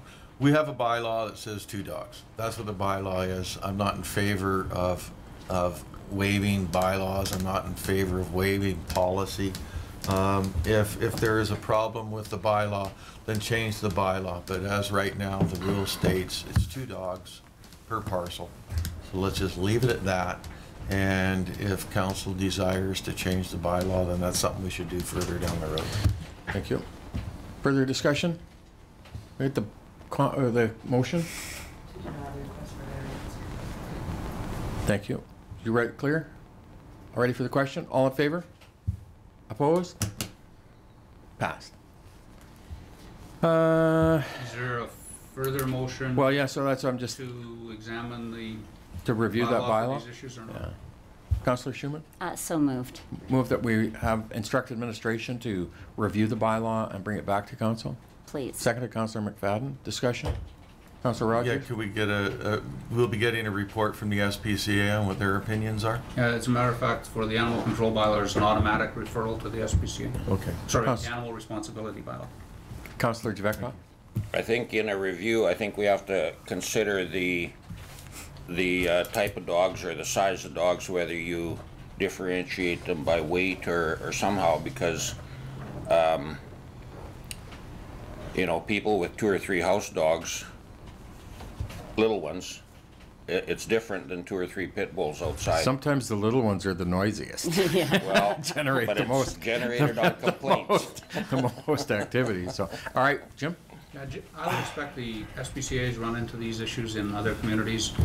I would expect that Nigel and Brenda will get sample bylaws from other municipalities. We won't necessarily have to reinvent the wheel, I don't think. Somebody will have confronted these issues before and come to a solution and implemented that, and whether it worked or not. So chances are that we will be able to bring you back something that has worked somewhere. Yeah, thank you. And I, like you have said, I got a dog. My daughter comes to visit. She's got 2 dogs. They come for the weekend. I'm in contravention. I have been a number of times. So, and I was unaware that that was even in our bylaws. So I think it's really good discussion. Jim? So we can bring you back some options. They won't necessarily respond to this situation, because as I understood the delegate, this happens every week, 2 days a week. 3 dogs are for the entire day in this individual's yard, and whenever he is on shift work for the entire time of his shift, his dog is in the other property. So You know, that's not a short-term use of any kind. That's a regularized routine. Hearing it, I would expect that any day of the week you could go up there and there would be 3 dogs in one of the 2 yards. So, you know, that's any bylaw we write is going to have to do with residences, if not parcels. And so you're a situation where it's very likely that anything you okay as a change is going to make one of those 2 yards non-conforming pretty much every day. It'd be interesting to see some of the other components of how other communities have dealt with it. So, further discussion, Councillor Parslow? I can't resist but saying how shocked I am at Councillor Zhivatkov wanting to have lots of little regulations. That's weight of dogs. What about the length of hair of dogs? How far do you want to go with this, Councillor Zhivatkov? Well, I'm sure that'll come up in the input to the bylaw. Thank you. Are you ready for the question? All in favor? Opposed? It's carried. Thank you. And one last item, but it was mentioned in the delegation. I apologize for not doing it. Friday, November 20th, this Friday is our Christmas tree light up downtown. Thanks to the Oilman's Association, got the tree up. Looks great. And it really looks amazing. So good job to the Oilman's Association again for doing such great community work for us. And November 20th, Friday night, is the light up, and look forward to seeing everybody there. That's it for Mayor's business. Diary? Nothing on the diary, Your Worship. Consent calendar? Councillor McFadden, Councillor Schumann. All in favor? Opposed? Strategic priorities? Your Worship, at the next council meeting, I'll be bringing you an update on your progress to date. This afternoon's meeting on economic development's one of the items identified in your strategic plan. Thank you. Media question period, or question and answer, sorry. Nothing? There was no one signed up for that? Media question period? Yeah, I had a couple. Just to start, on the consent calendar, there was the summary of your meeting with the RCMP official at UBCM, and there was mention of a regionalized leasing model in there, something along those lines. I was wondering if you could sort of talk about that discussion. So, that idea of a regionalized leasing. sure, we just did, you know, the issue of serious crime in our community is one that affects all of us, and so we reached out to the Deputy Commissioner along with the Attorney General, talking about the seriousness of crime that seems to be escalating, and seeing it in, as I mentioned earlier, in our neighbors in Grand Prairie and Fort St. John. And so is there some sense for us to be at the table and having that discussion about how it's impacting all of us? And are we all facing similar issues and dealing with the significance of that? And so that's what the issue of a regional discussion was about, bringing and I've reached out to the Mayor of Grand Prairie and the Mayor of Fort St. John, and everybody's dealing with the issue in a respect that's trying to move it forward. And so that was the concept and conversation we had with the Commissioner. So more about having discussions with neighboring communities. That's right. Basically, okay. Yeah. And so you talked about RCMP staffing under Mayor's business. Do you think that the RCMP, the staffing situation, do you think that it's getting more officers or vacancies?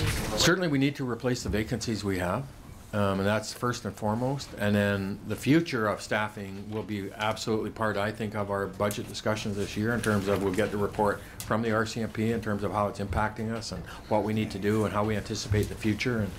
But right now it's just trying to get those positions that are vacant filled.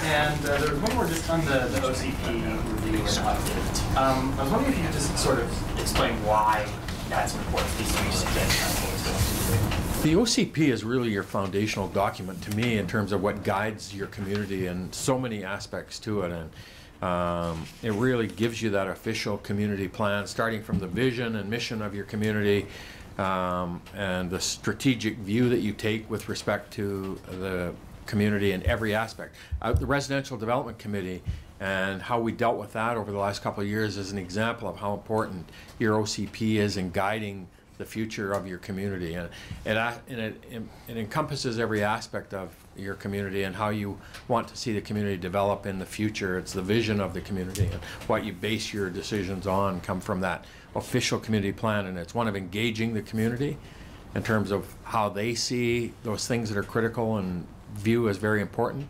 So it's just such a significant document for every level of municipal government. You hear it at municipalities, you hear it at the regional districts. That's official community plan is what you lean on to guide the decisions you make as it impacts the development of your community. And just one more on that. This might be for staff, but there is mention in the report on the OCP that Dawson Creek has seen unprecedented growth since the last OCP. Is there a number for that growth? How much have you seen, and how is that impacting? Frustration, I think for all of us, you see this growth in various articles that are posted on British Columbia. You see Dawson Creek and Fort St. John is leading in lots of respects around the province in terms of growth. But you see then you keep coming back and say the population is at 12,000 or 12.6 or whatever, but you're experiencing 4, 5, 6% growth over the last number of years. I just think you can't help but look around our community and see the amount of residential development that we've experienced over the last 2 years, both in terms of single family, RS2, duplexes, with suites, the apartment development. This population of this community is growing, and until we get in a census, you won't be able to get a sense of exactly what it is until that's completed. But we absolutely know, based on the demands of services, water, and things like that, we're growing. And so that OCP is why we believe that you should do it every 5 or 6 years, and it's timely for our community to go through that now. Okay, thank you. Thank you. Ashley, anything? Good. Thank you. So we'll move now to our committee of the whole. Item 15 and 15.1, we have Sergeant Rennick in, and for Staff Sergeant Gabot. Good morning. Ed, welcome. Council. Unfortunately, Marcel's at a doctor's office, so you have to look at my ugly mug. In regards to October, we've had a new member, Constable Jamie Eccles. She's begun her new career here in Dawson Creek November 4th. We've had another member transfer out to Kamloops. His last day will be November 30th. We have a vacancy in our drug unit right now, and we're looking for a specific individual with the right skill set for this position. Considering the recent events of the past weeks, we've set out defined expectations that will be developed for this position, with the emphasis on enforcement and intelligence gathering. We were unsuccessful with our request for temporary relief through our reservist program. We've had a slight reduction in crime stats for October from 875 in 2014 to 855 in 2015, but bear in mind that we're still 800, I believe it's 800 files higher as of October 15th when I checked than we were last year overall. So statistics for mental health stands at 13 calls for assistance, 2 apprehensions, and a total of 19 man-hours. That's all I have for you. Thank you. Any questions for Sergeant Rennick? Nobody? Good. Thank you, Ed. Appreciate you coming in. Thank you, Your Worship. 15.2, we have a report from our fire chief. Good morning, Chief. Good morning. So I guess our get back into shoveling snow. And we didn't have to go to a motor vehicle incident this weekend, so that's a good thing. So you have the report in front of you. Nothing outstanding in there other than our firefighters were really busy participating in community events in the last, since the last report. If you look under news and notes there, there's half a dozen different things that they were involved in. So it's good to see them out there, and they do a great job participating in these community events and helping people raise money. Thank you, Chief. Any questions? Comments? Pass along our congratulations to Kenny for I will his do that. Best of the Best award. Thank you. Thank you. Appreciate you coming in. 15.3, we have a report from our Director of Corporate Administration. Good morning. Good morning. Welcome. Thank you. The only thing I want to mention that's not in my report is that we did get the grant application off to NDIT for the Economic Development Infrastructure application. So we'll see how that goes. And if there's any questions, that's... Thank you. Any questions? Really appreciated seeing the staff recognitions for years of service and see the 10, 15, 20 and so on. Congratulations to our CAO, Mr. Shute, for his 35-year anniversary. Thank you, Your Worship. You started before I was born. You must have been a good student, though, because I kind of remember you in the class behind me at school. So there won't be another CAO in this province into the future that spends their whole career in one community. One community. That's just not. That's not how the next generations, millennials, X, Y. That's just not how they view their careers. So.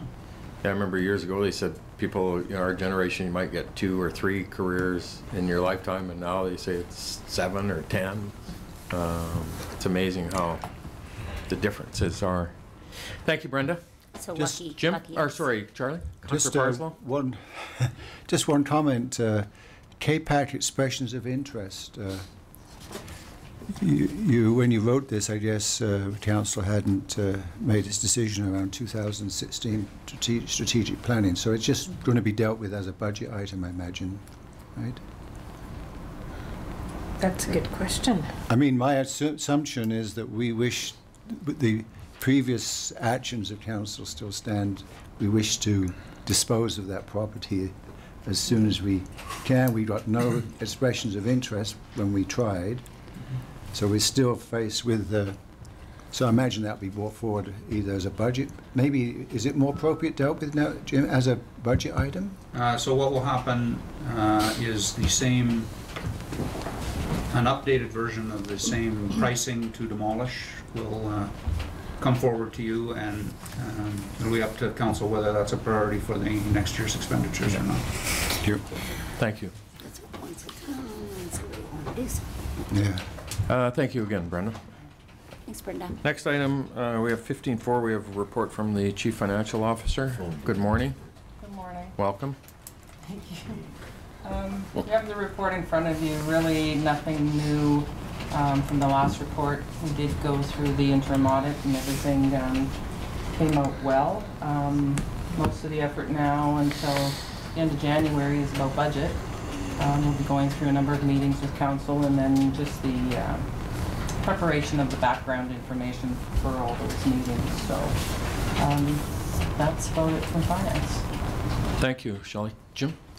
Just to call to your attention one item in the CFO's report. I was discussing this with a couple of councillors at the break. There was a fair amount of discussion about whether council in its choosing between a 180-litre container, a 240-litre container, or a 360-litre container as the standard for the community, whether you'd hit the right mark or not. So we have nearly 5,000 accounts with these containers. We've had 11 requests as of the writing of this report for a second container. So it looks to me like 180 litres is in the sweet spot. If only 11 customers have felt the need to get a second container. Thank you. Yeah, it's good to see the transition seems to be happened very quickly in terms of people getting into the routine and how they're setting them out there. And it's, from my view, just observing it, has been very positive. Thank you, Shelley. Next item. Mine goes out every 3 weeks. 15.5, we have a report from our Director of Infrastructure. Good morning. Good morning. Welcome. Thank you. Well, to try and keep it like everyone else here, fairly short and sweet this morning. Just a few things I wanted to go over. As you guys can all see outside, it looks like winter has finally arrived. So just a reminder to everybody to slow down and drive for road conditions. We do have all of our snow plowing, sanding equipment ready to go and out as necessary. Out late last night, out early this morning. However, still is slippery, and for the first few weeks when we get snow, people have to retrain themselves to drive for appropriate conditions. So it was just a friendly reminder. In regards to the water treatment plant treated reservoir, we awarded a clearing and grubbing RFQ to D. Lowen. They've completed the work, and we will now be moving forward with an additional RFQ for some sanitary work and some piping and valving, hopefully to yet continue this year. So we're in the process of putting that together right now. Jumping over to the watershed, we are releasing 1,000 cubic meters a day. That's minimal from Bear Hole Lake, sorry. That is minimal compared to what we have done in the past, but it's because we went into the winter months or the fall months in a very good shape in our watershed. So we're releasing right now less than usual, and we hope to keep that amount down throughout the winter. We started the release trial now because what it does is it allows for that water to run, ice to form over top, and then you have that tunnel underneath the water to be able to increase or decrease accordingly if necessary. And finally, just one quick thing in regards to some operational maintenance that happened last week.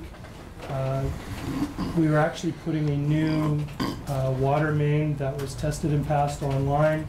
In reversing some valving and getting that tie-in completed, we actually did stir up some water with reverse flow in the city's distribution system.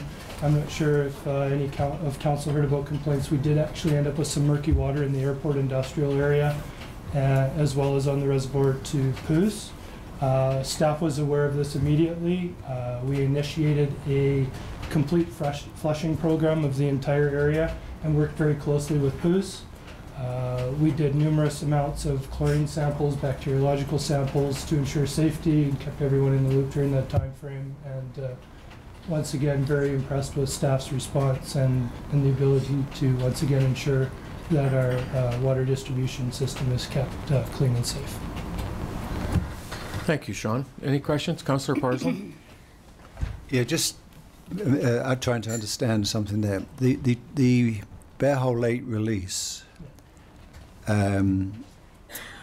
you said it was a part of the test. Is that how much gets down to our draw out location?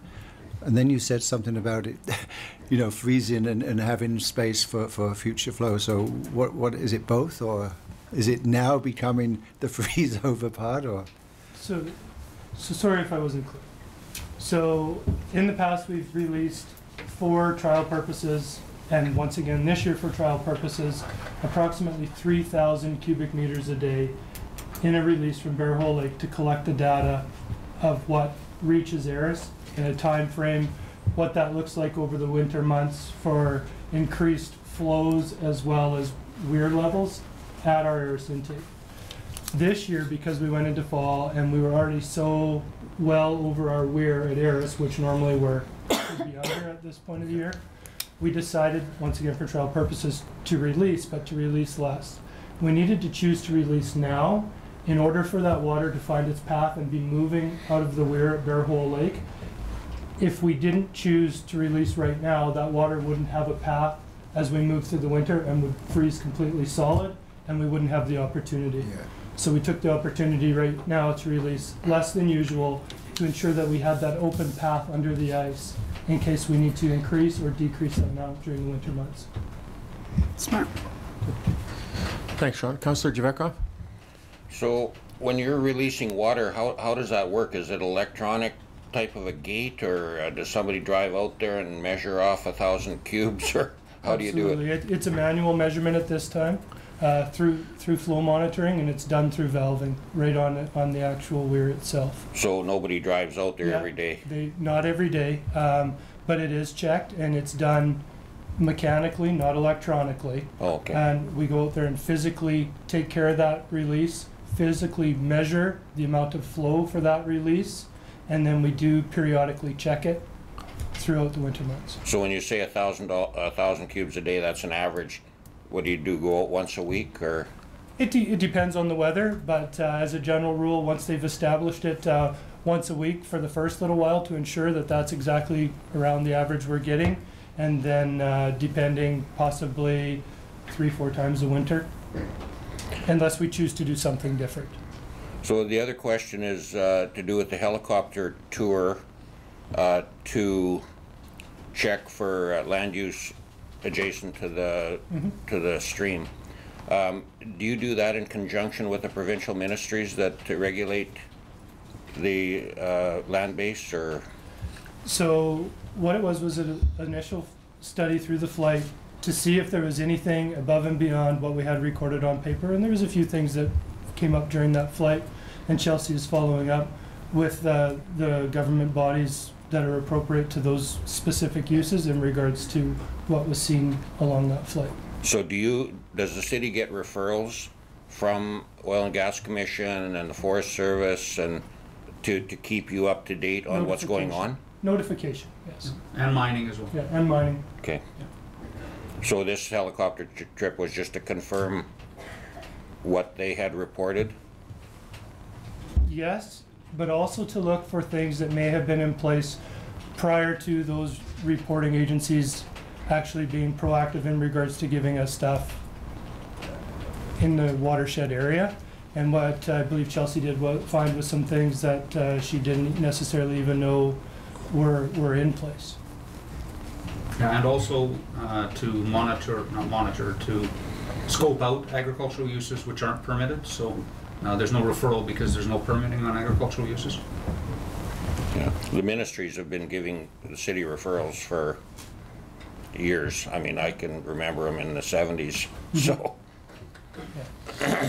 so everything out there should be documented. But I agree that there are some activities by individuals that may not be documented. And that is more where I was going with that. Yeah, okay. Thank you. Any further questions? Work started on the reservoir at the water treatment plant? The clearing and grubbing is complete. That was the de-loan component, and as I just mentioned, we, in regards to RFQ, we should be going out for some piping, some valving, some sanitary stuff within the next few weeks. Good. Thanks, Sean. Anything further? Appreciate your update. Thank you. Just one quick note, actually. As we close into year end, I know some people are interested in yearly water totals and those sort of things, and they will be coming forward shortly. We usually cap that off the year end and present and compare it to previous years, so that's always interesting information. Good. Thank you. 15-6, we have the Director of Community Services. Morning, Duncan. Morning. Welcome. So first of all, just want to introduce our new safety coordinator of the city, Jade. Jade comes to us from CCT Control. She's been in town about a year, has a certificate through BCIT in safety, and yeah, we're pretty excited to have her. So. Good. Welcome. Thank you. I just want to say I'm very excited to be here. Safety is my passion. So with that, I hope to create a stronger safety culture within the city. Welcome, Jade. Thank you. Thank you. Welcome. Thanks, Duncan. Just like a little Lemmy out here. So Barry is he's away right now and taking a break here after the event, and yeah, we probably won't see Barry until beginning of December. I think he'll be back, and we'll tackle that play on report that needs to be in and gather that information. He's working on it right now as he's away, and he'll bring that back. So we will wrap that up when he gets back. So on that note, busy month, the U17. We had a lot of staff throughout the city that volunteered their time, and very appreciative. There'll be a report coming forward through the committees, and they'll come back for that information, but just wanted to point out that had a lot of city staff, and they stepped up in areas where we couldn't find volunteers and did an excellent job, and we're very appreciative of that. Just moving on, we've wrapped up our summer season here. We've let all our seasonals go. We've pulled in our plant pots. We've finished our program, and just wanted to say that we had an excellent summer. We lost Darcy. He retired last year, and it was a bit of a learning curve for us this year. And David and the group down there did an excellent job. The city looked wonderful, as it always does, and we're really happy with what they did. And with the approval of the BC Hydro report, David will move into designing that that garden, and already into next year's tenders and into, you know, that process as we move forward through the winter. So looking forward to that as well. Update on the gallery, the art gallery. So they're moving along quite nicely. We're going to meet with them tomorrow to find out exactly when the Art Society can be back into that building. So I'll have that information tomorrow. They brought their heavy timbers on site here about a week ago, and they started on the foundation replacement. So that's gone well. I'll get an update tomorrow. I believe it's done, but I can't say for certain that it is complete. But my understanding is it went a lot better than they thought it was going to. So that's good news there. Good. But again, I'll know more tomorrow, and I'll know when the Art Society can be back. Our push right now is for them to be back in at the end of November. So we'll see. Obviously, we need that high-risk work to be completed before they're in that space, that construction site. But once that's completed, they're in there. So, It looks beautiful. yeah, it's definitely looking good. So we're very happy with how it's come. And you know, you get into renovations like that of that size and buildings that old, and you know, for what we planned for, we've done very well.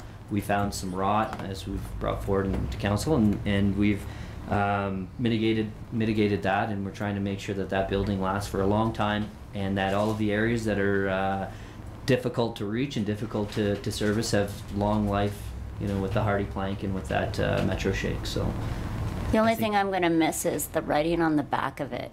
That's my view down on it, and it just kind of looks a little naked without it. In working with the Art Society, the light on the back had been out for a number of years, and they said, well, you know, we probably don't need to put that writing on the back. We also removed the boarded up section where they used to load the trains as well, just to give it that smooth look on the back. But you know, any changes that have been made that are very minimal, we've worked with the Art Society to ensure that they're good, and also to maintain that heritage designation as well. Yeah.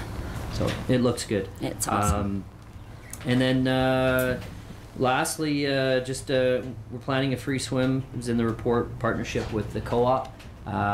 They'd like to come in and do something in the community. So it's a regular day that we're open, and so days like that are excellent for offering free swims. They've made a donation to pay for or cover any revenue we would lose that day. Nice. And it's on the 19th, and that's going to kick off Christmas break for kids. So we're anticipating a lot of use through families and youth that day. So we're in the process of planning. We're going to work with some of the other departments in the city and some of the other groups to see if they can utilize it as an information time to bring about information in whatever programs they're running. And there'll be a number of partnerships that day. And then, yeah, just all around, our staff, you know, in our department, we just wanted to plug them a little bit. They're doing an excellent job, and it's been a bit of a transition year. Barry's retiring, and we're kind of looking at our model, and everybody's really stepped up and done an excellent job this year. So good. Thank you, Duncan. That's all I have, unless there's any questions. Thank you. Any questions? I'll just touch on the arenas, how great they're doing. Pardon me, sorry? Touch on the arenas, how good they're doing. Yeah. Yeah, you would like me to touch on that? Yeah. Okay.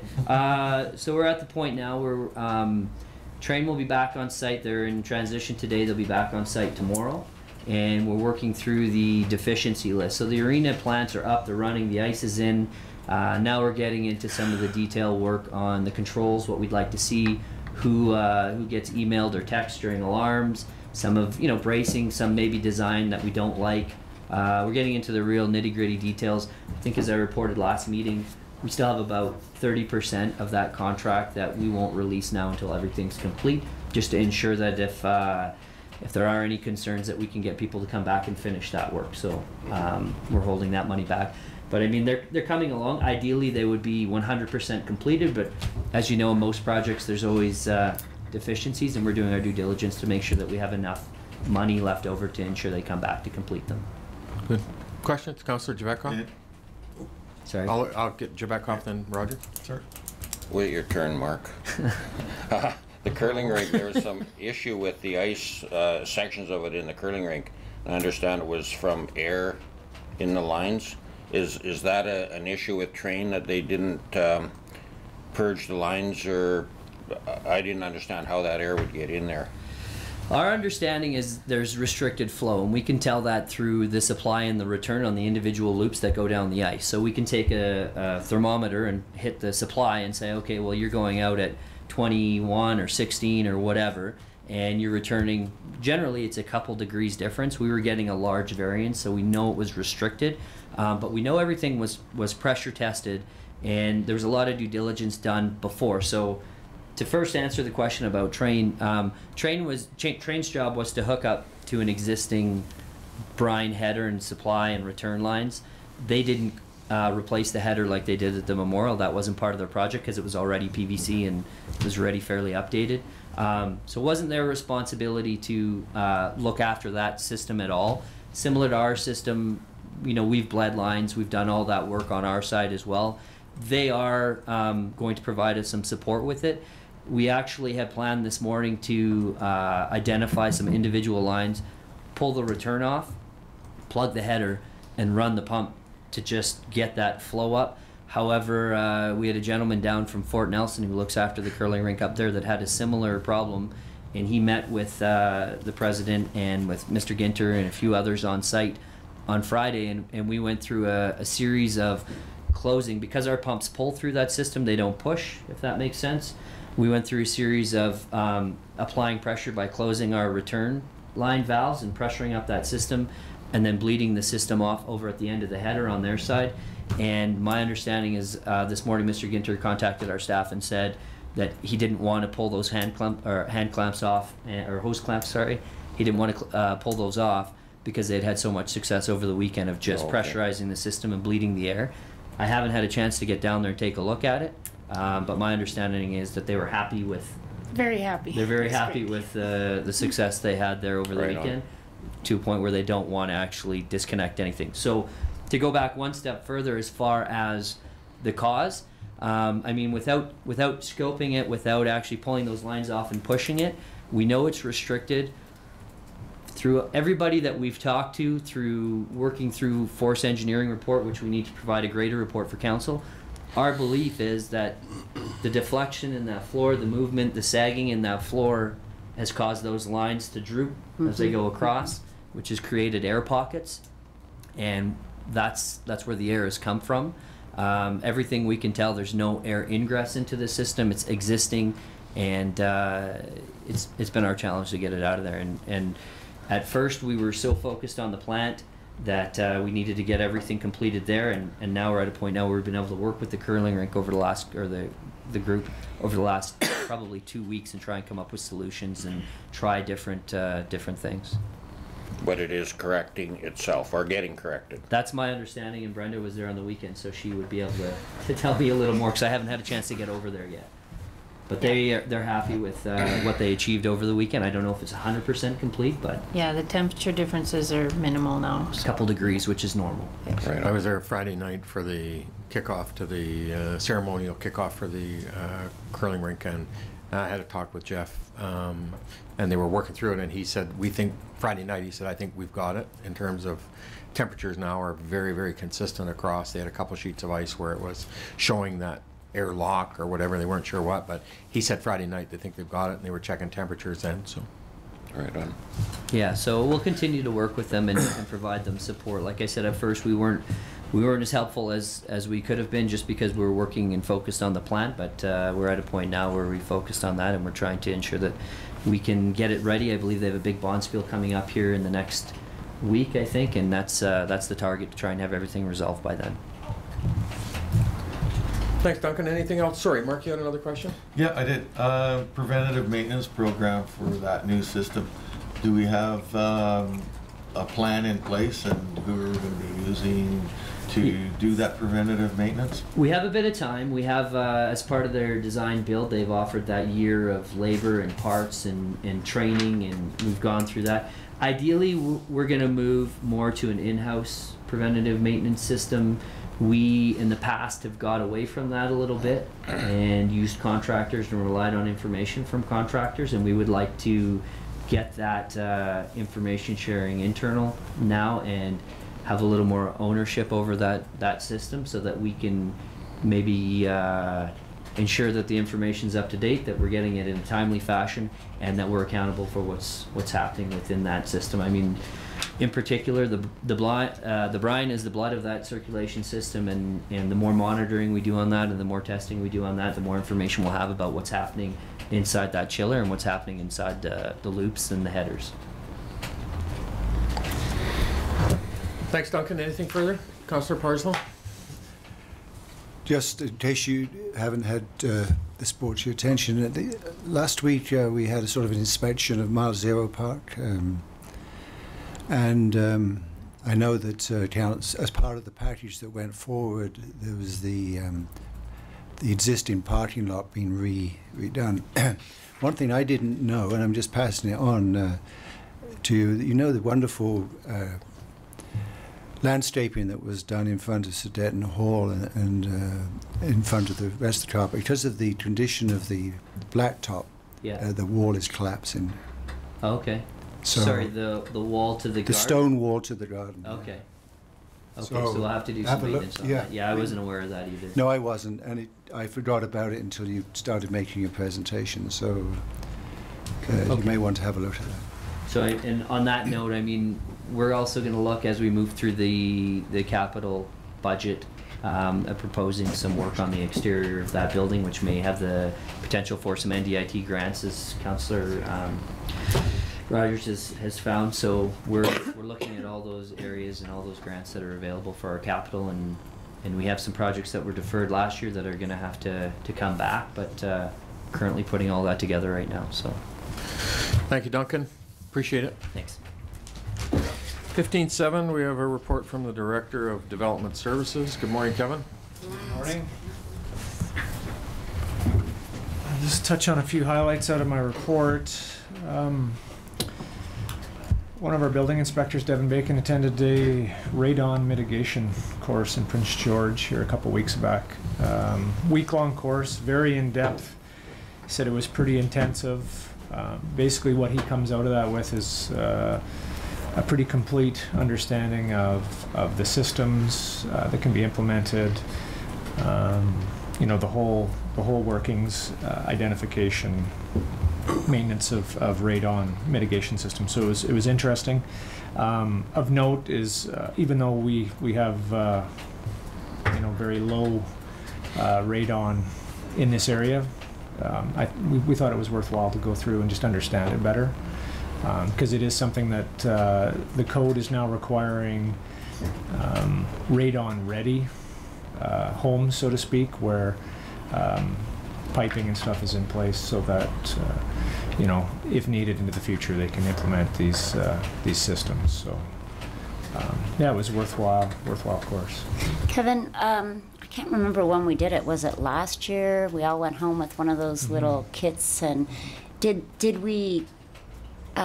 Were you able to get any of that information back of whether or not we have the, like, I know it's pretty prevalent in Prince George, but what, do we know if it occurs here? I mean, you were saying it's low here, but it is. It's below the threshold, and I know, you know, most of myself and most of my staff did ours, and they were all, you know, I don't have information on all of them, just on what ours internally were, and they were all below the threshold. So and ours came back below that threshold also. So that was good news. Okay.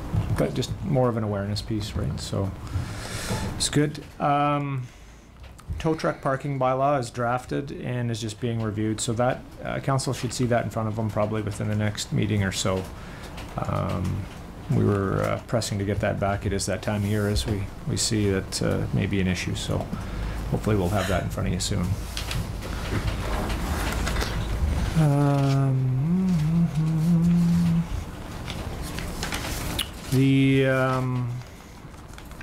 The OCP review, had that in front of council today.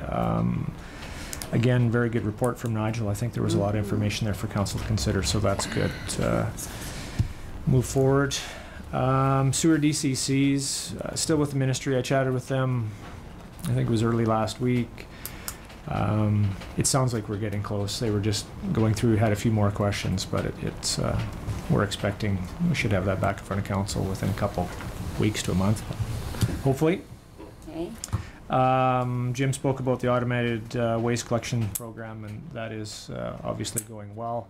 I've asked for an update on the new truck, and I have not heard anything back from Waste Management on that as of yet, so hopefully soon. Yeah, at the moment, they're still using an old truck that's been retrofitted with arms, so it's a slow process. Yeah, it's slower than it could be. Still better than the driver having to lift every container, and I think he's probably found some efficiencies there. But it will be nice when we get the new truck, or when it shows up. Road condition assessment report, that has been completed. Staff's utilizing that report to put together capital plans moving forward. So very, very interesting report. One thing that I found quite intriguing is that they layered in not only the condition of the road, which you might find but also the traffic volumes based on our master transportation plan. So that just shifts things slightly to where you might see a road that's in quite bad condition and you think, well, this really should be at the top of the list, but it may not be based on the volume of traffic that's on the road, right? So, which makes sense. So you'll see some of the arterial roads may jump up to higher on the list just based on traffic volumes. And the local roads, of course, even though they may be in physically poor condition, may slide down that list a little bit. So those will all be things for council to consider as we bring forward a 5-year capital plan. 10th Street Bridge, I've seen the draft final report. The final report should be in our hands this week or next. Basically, what we'll see out of that report is that the bridge itself is at or near the end of its life expectancy. We'll have some ongoing monitoring that we're going to do, and I've initiated with our engineering department some recommendations that come out of that. And in the short term, we had some work to do, which was some of the maintenance work, which was some erosion control under the bridge, and just to shore up a few things. So that work's been completed. We had 3 different contractors price the work, and we had Chad Norman Trenching completed, and that was most of that was completed last week. So it's a big difference in those bids. My goodness. Yeah. Other than that, the only other thing would be on the personal level. It was great to be involved with the U17s. I spent the better part of 2 weeks hosting Team White, which happened to win, which was nice. Explain about how often your teams that you're hosting. Yeah, I've been fairly fortunate to be involved with some of the hockey opportunities that have come along. So obviously with U17s, we're fortunate to win. The U18 Women's Nationals, I hosted Team Blue Ontario, which won. And then in 2009, we hosted the women's team when they were up here training boot camp, and of course they went on to win gold. So next time I'm putting my hosting services out to the highest bid. So no, it was great. It was a great opportunity, and I thank City Council and Jim for allowing me to partake. So thanks, Kevin. Councillor McFadden?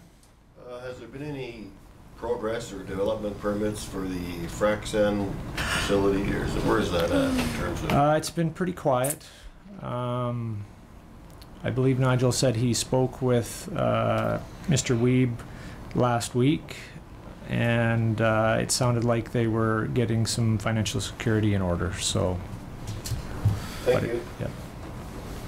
Kevin, just the other day I was downtown. I don't know if the corners of 102nd and 10th Street at the Mile Zero Post, particularly at CIBC, that brick sidewalk stuff is really starting to show its movement, and it's starting to get, it seemed to me anyway, and so I don't know if that's a process we built in for the future to do some maintenance on those. Yes, it is, Your Worship. Yeah. So we do a sidewalk condition assessment, and that's actually the 3rd iteration of those bricks. They've been lifted and repacked in the past, so probably they're about to happen again.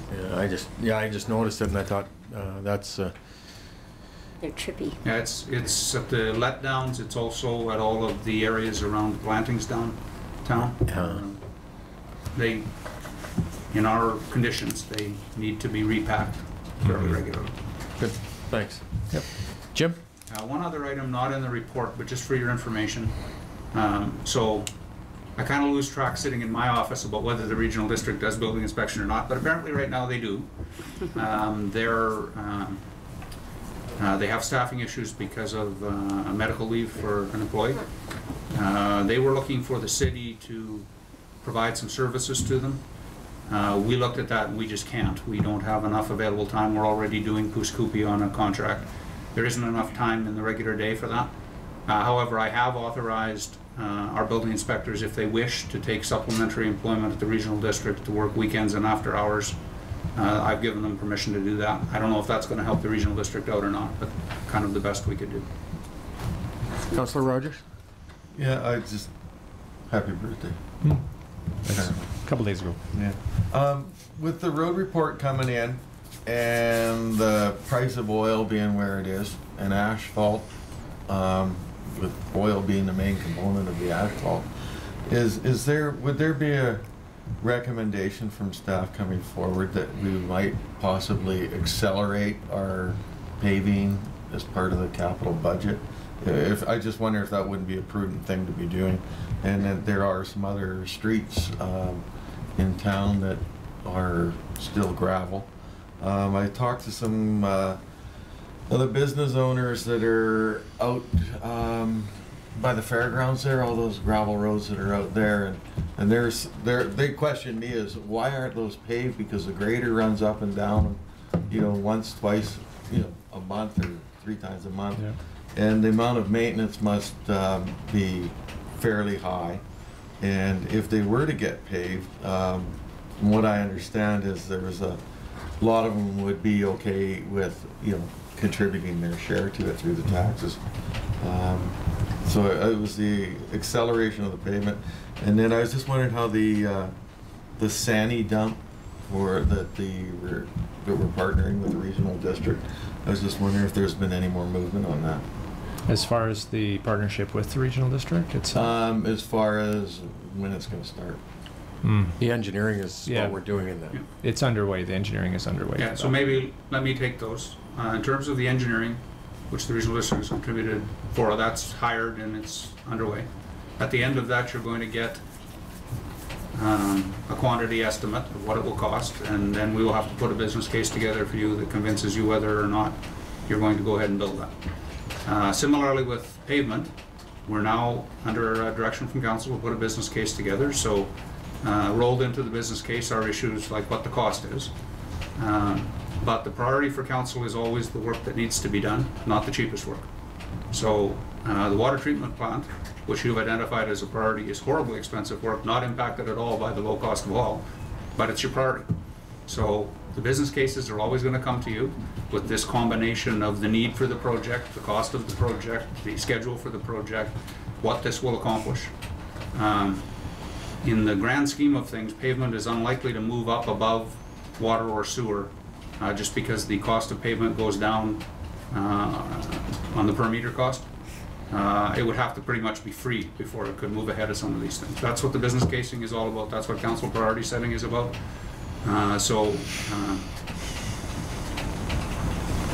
Just generally, it's never going to, it's the same thing as I tell you about grants. Getting a grant for something you've decided to do is a wonderful thing. Doing something because you got a grant is a really bad thing. It's your priorities that matter. The rest of it is ancillary. Councillor Schumann? Have we ever, you hear talk of these people, businesses down on the over there where the roads aren't paved. Have we ever gone to them with paving propositions and like in the past? Not in my time with the city. That area hasn't been petitioned that I'm aware of. And honestly haven't had a lot of feedback from them wanting it either, maybe up until recently.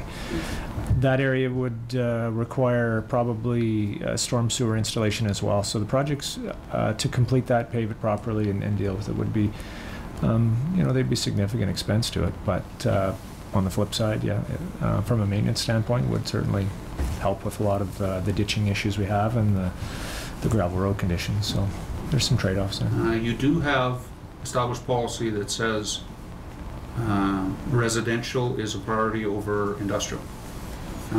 That's the term industrial standard. You allow parking lots in industrial to be gravel because your general belief is that industrial customers have a lower standard for things like pavement for what they desire. That's been your case. As Councillor Javakoff will point out to you, we have a old subdivision in the south end of town that has ditches and strip pavement. It's always before been council's direction that residential areas like that would be addressed before before industrial areas that are in gravel. That's just always what it's been. Thank you. Councillor Javakoff? Storm sewer. Yes. Do you run storm sewers into the existing sewer system, or can you run it into the creek, like put in a system and drain it into the So creek? the two systems are separate and need to remain separate. So the sanitary runs into the lagoon system and is treated there before it's released. The storm system just is a collection of pipes that terminate in a number of areas into the Always creek. in natural drainage. Yeah. So storm always goes to natural drainage. Yeah. Our lagoon system just simply isn't able to handle the inflows of drainage, and but that's not to say to someday into the future, hopefully a long ways, that stormwater may need to be treated eventually before it's released into creeks. But at this point, it's not. Position paper out by the federal government right now, talking about requiring that of all municipalities. You mean, so you wouldn't be able to run sewer like into the creek or into a river? Storm sewer would have to go to a treatment facility the same way sanitary does, to take the salts and stuff out of it. That's what is under contemplation. But not all sanitary sewer has to be treated. Apparently in Victoria it doesn't have to. Or Montreal. Or Montreal. Or Montreal. But in Dawson Creek, our permit says Thank you. it's going to be. Anything further for Kevin? Thank you, Kevin. Yes, thank you. Appreciate it. Yeah. Thank you. So we'll now recess to closed. Then we'll be back at 1 o'clock for economic development. Councillor Javakoff? Just a question. Our meeting for the economic development is for 1 o'clock. Yes. Are we going to move it up, or do we have to? We actually scheduled and advertised, and we're aware of members of the Economic Development Advisory Committee that are coming to. We didn't know what time we would get done. I didn't want to go through lunch, so we set it for 1. Okay. Thank you. So we'll recess to close. Take a 10-minute break. 7 minutes. Put ourselves to order. Back to order. What's that? It worked first time. We're hot into darts, nothing to do with it. And we're back to our agenda at item 2 under councillor business, and this is dealing with our economic development discussion. And first item, Councillor Javakoff, 2.1, you had a... Okay, well, I guess I'll just read my thing. Eh? Sure. Okay, these are my views anyways. There's 3 basic categories of economic development. One is to retain and expand existing businesses in town. The other is to attract new business, and the third is to attract new industry. And I guess I've split off new business and new industry because you need something to attract new business. And resource development or manufacturing are sort of the overall activities that that make way for new business. Retaining existing business, the basic initiatives to retain and grow existing businesses involve encouraging local support. This is typically done by various organizations, for example, the Chamber of Commerce, and through directories and the business community involving advertising, pricing, promotion, selection, and I didn't add service, but I'll add service as well. The city has an impact on the sustainability of existing businesses by setting competitive taxation levels, improving quantity and quality of infrastructure, as well as various promotional materials. So it's more of a, the city has more of a supporting role and creating a competitive climate here for people to live as far as costs.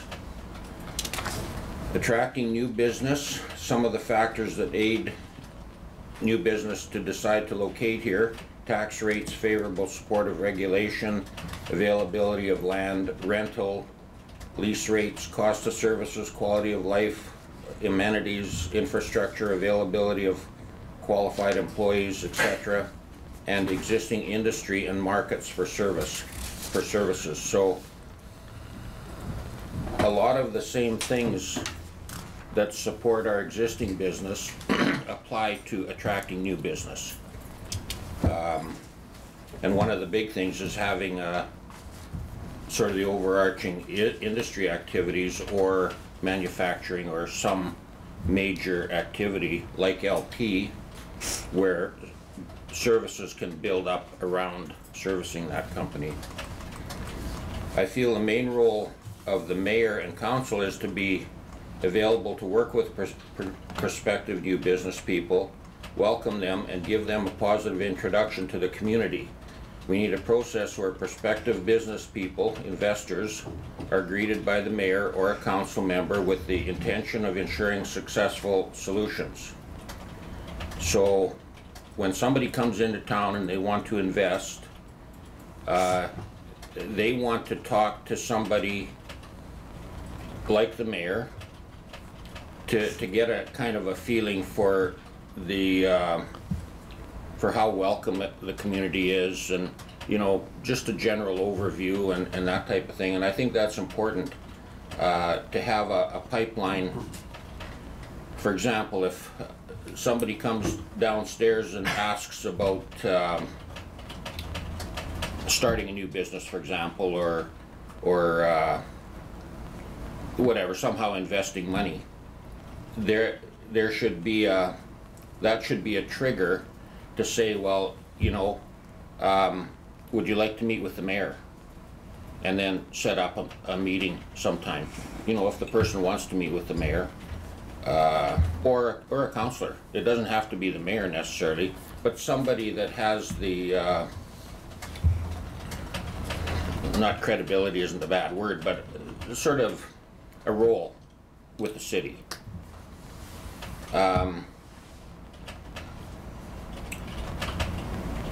So, you know, I think that's an important part, and that doesn't cost anything. It's just, it's a sort of a culture or something that is offered with existing people and existing timeframes. The city has a direct role in ensuring the investment climate is favorable. Again, tax rates, rates for services, favorable regulations, adequate infrastructure, available land, and a support of local government. So those things are all part of the ongoing role of the city, and it doesn't necessarily cost anything more. There's not a need for budget specifically for economic development. And attracting new industry to the city or the area is attracted based on the opportunities, either resource-based or manufacturing as a support to existing industry. So, you know, to have an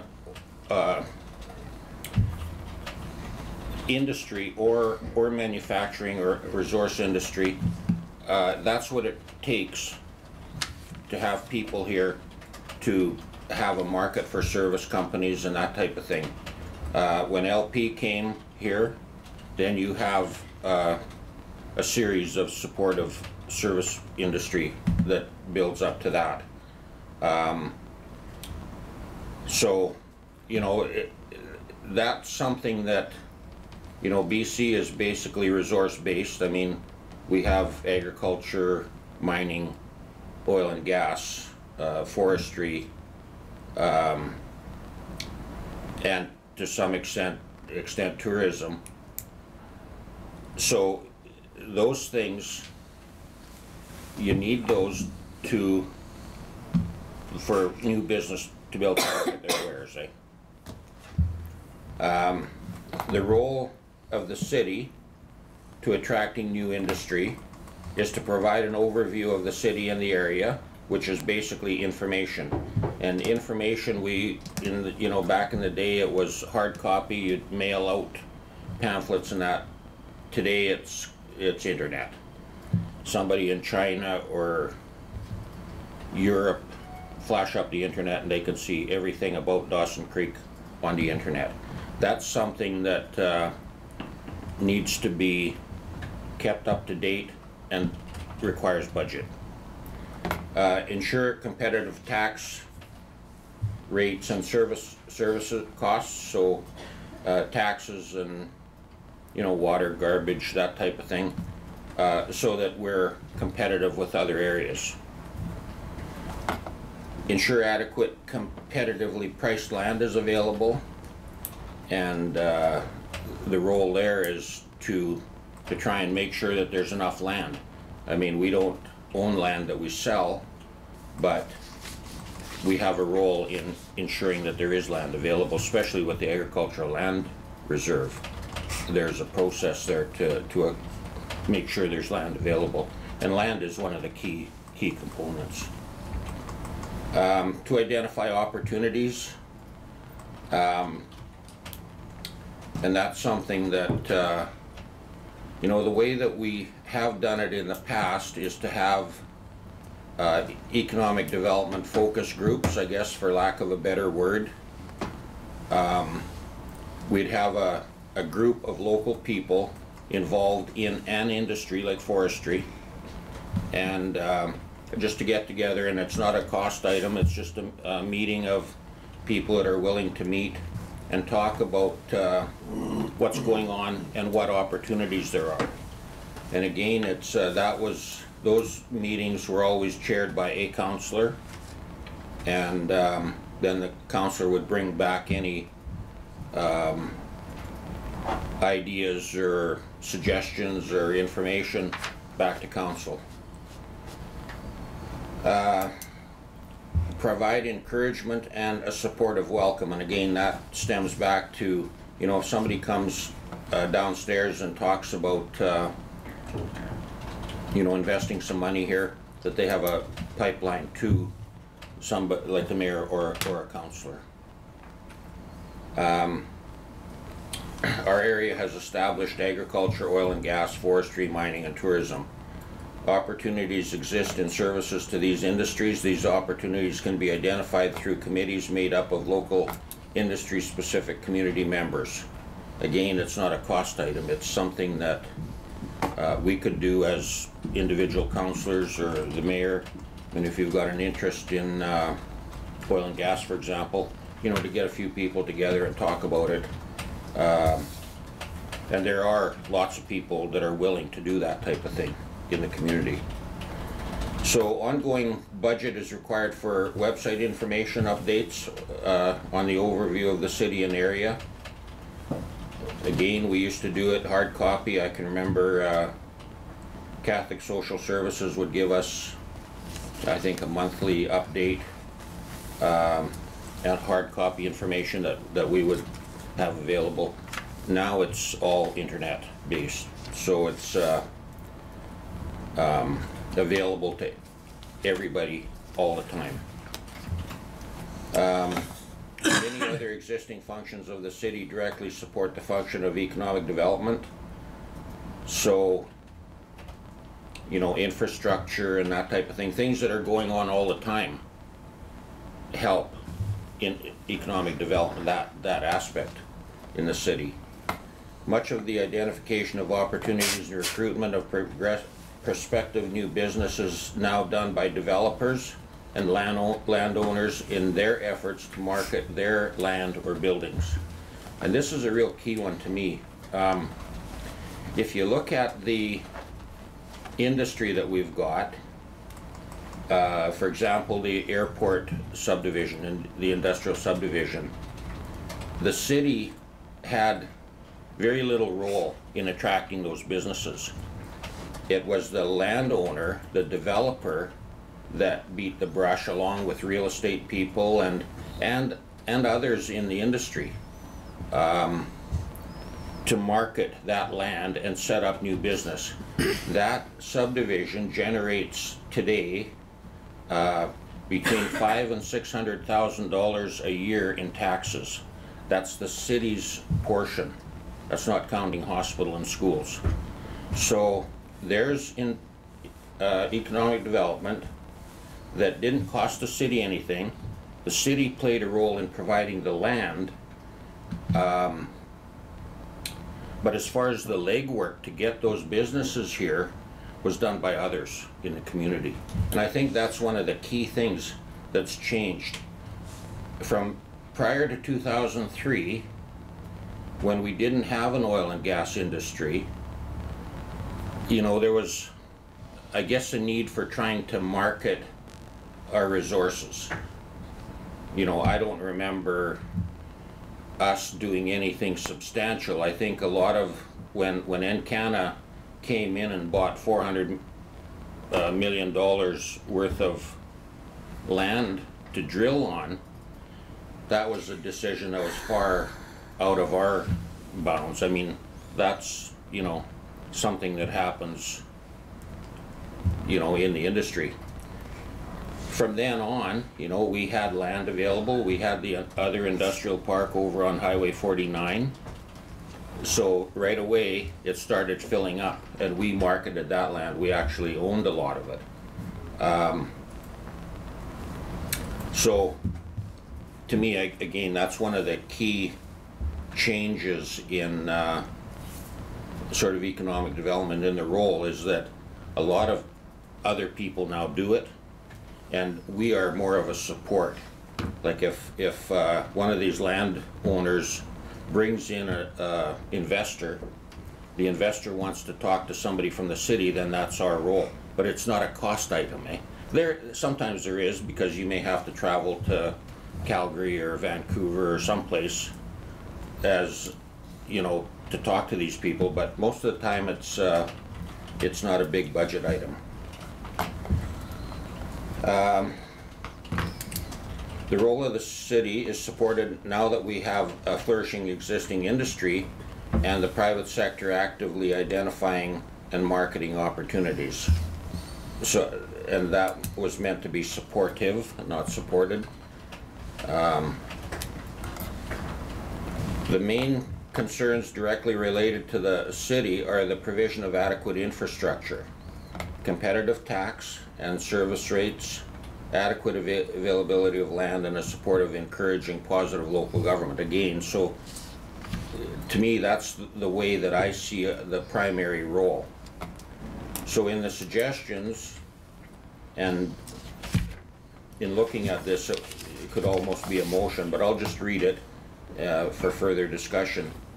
Fund an ongoing project to maintain an up-to-date overview of the city on our website.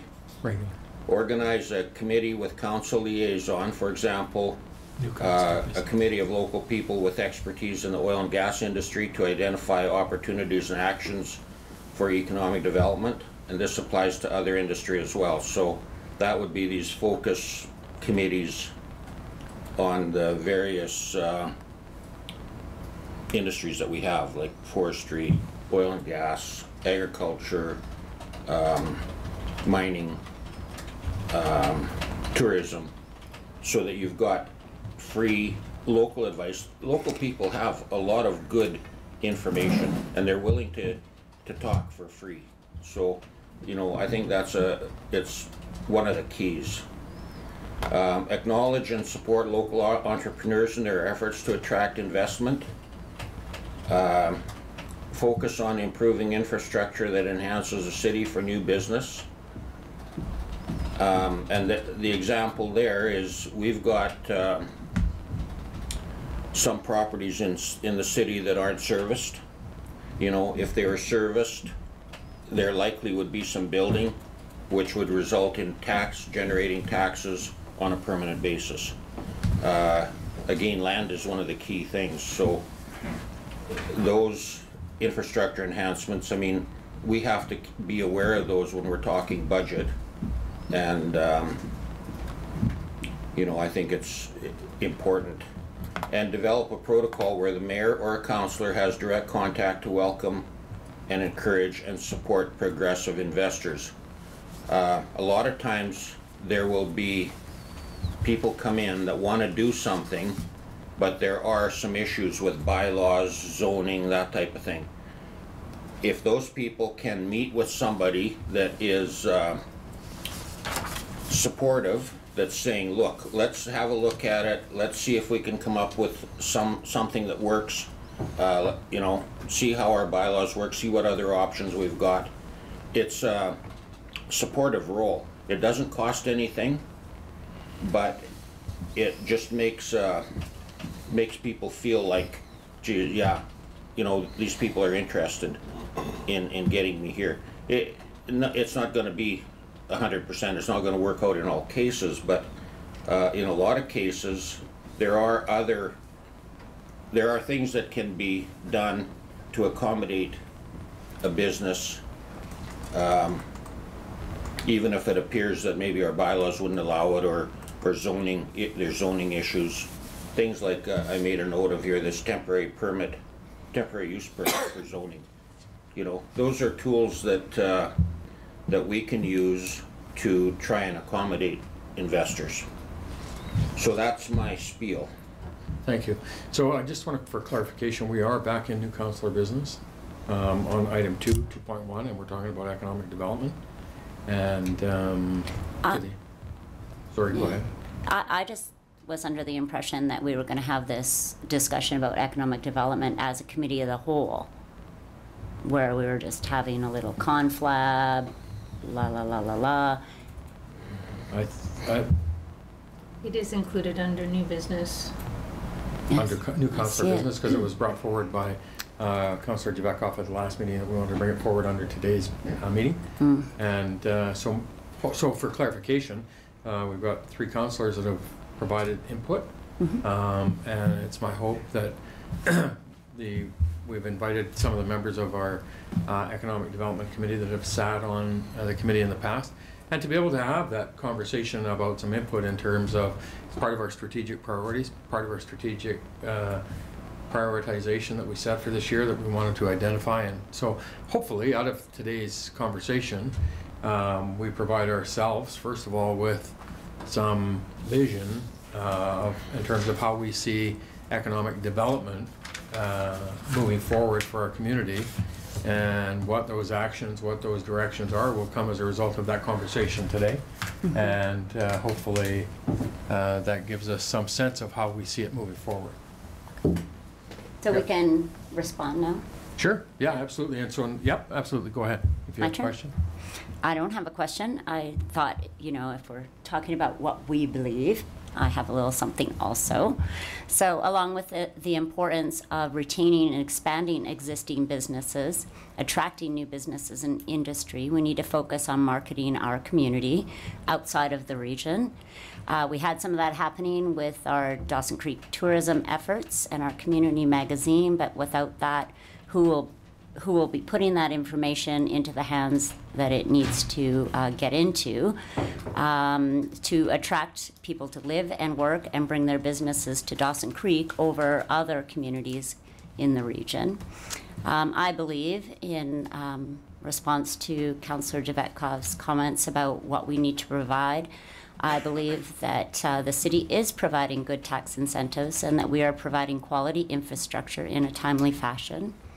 I believe we need to have a qualified economic development officer whose job it is to organize a space on our website, identify opportunities with NDI, the province, the feds, to work to retain and expand local businesses and attract new business and industry, as well as to produce the promotional material to market our community outside the region. I don't believe that this is a job for the mayor or councillor, but a trained professional. I agree we should have an economic development committee and that it should have industry reps, but I also think that there are many representatives in the community that are not industry-based who should be at that table. This is a committee that should be formed with careful consideration by our economic development professional, and council should have a liaison position at that table. As I said, I believe we are providing favorable conditions for development in taxation, quality, and quantity of infrastructure, but I feel we are not providing or applying the budget we need to support economic development in a meaningful way. We have lots of things in our favor. We have an engaged council who absolutely has no problem providing a positive welcoming to potential developers. We have an active chamber of commerce. We have small town love, which is flourishing.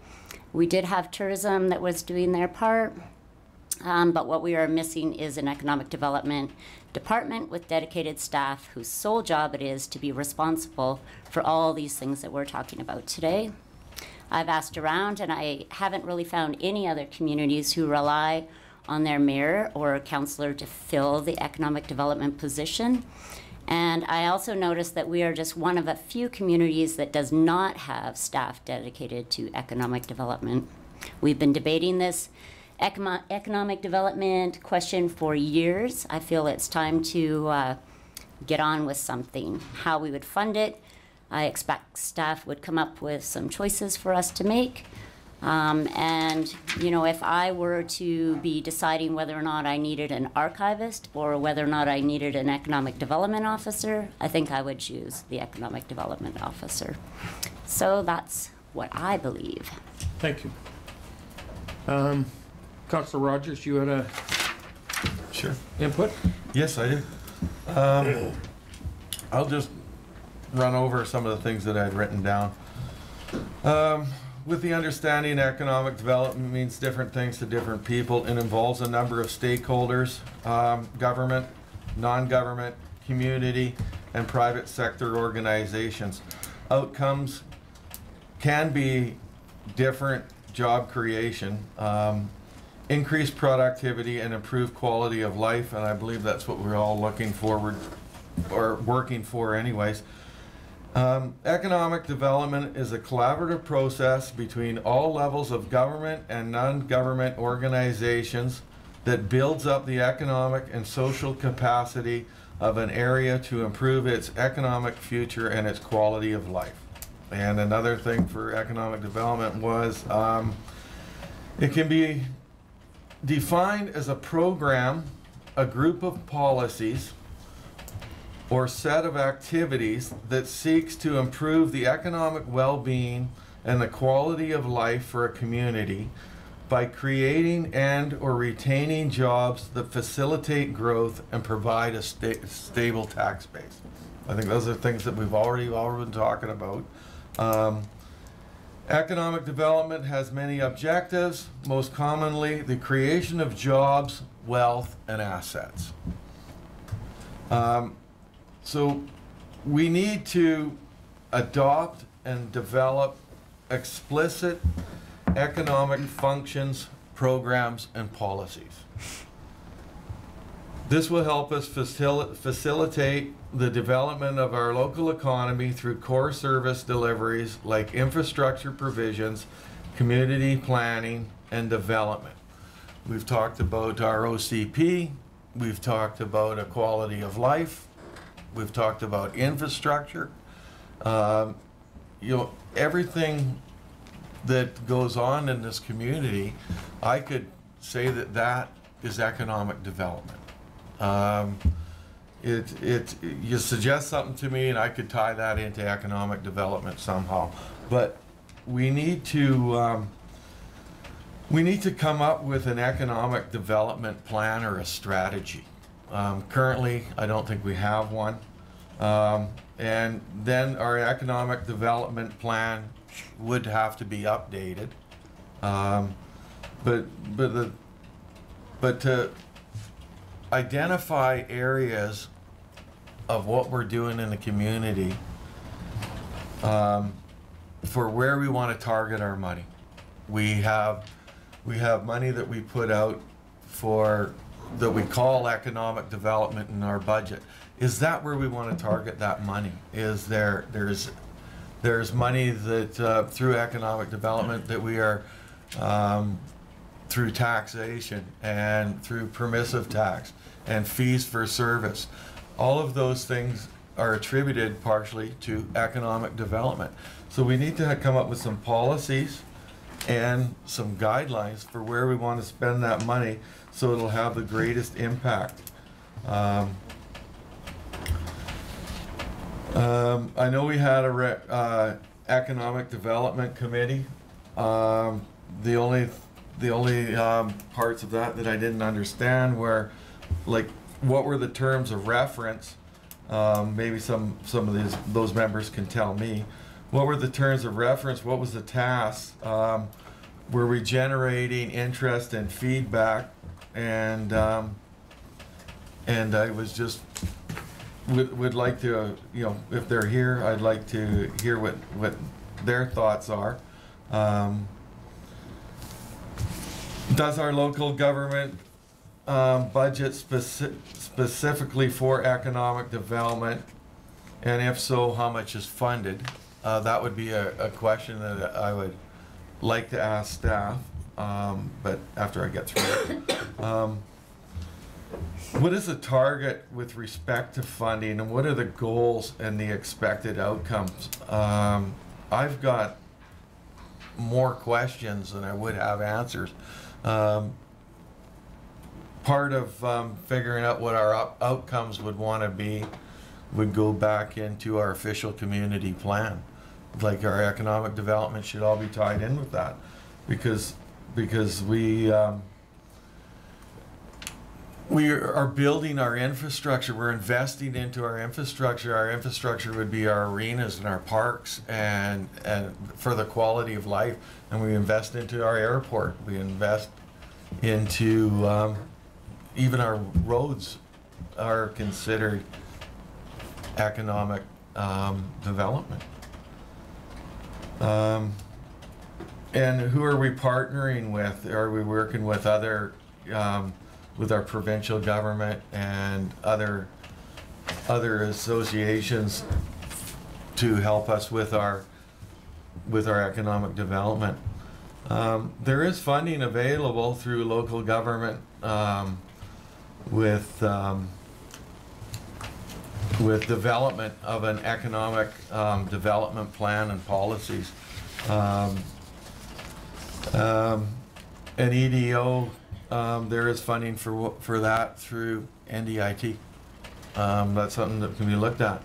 But with saying we need an economic development officer, with all of the questions that I've just been asking myself and council, if we were to hire an economic development officer, we do not have a plan.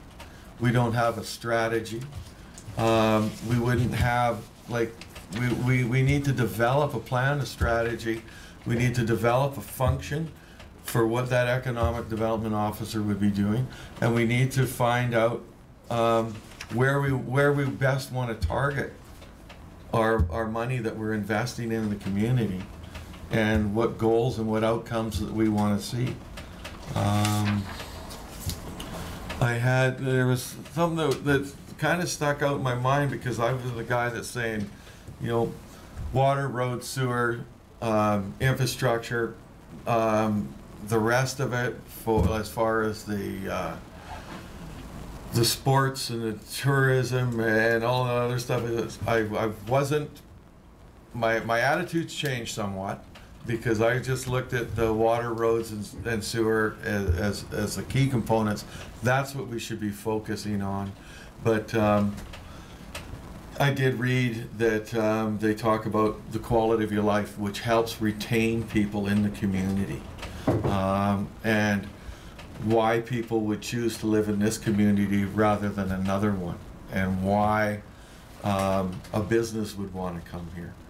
Because we are supporting businesses, maybe not to the extent that they would like, but or what I would see moving forward, but we are supporting our businesses through our development of our water, our sewer, and our roads.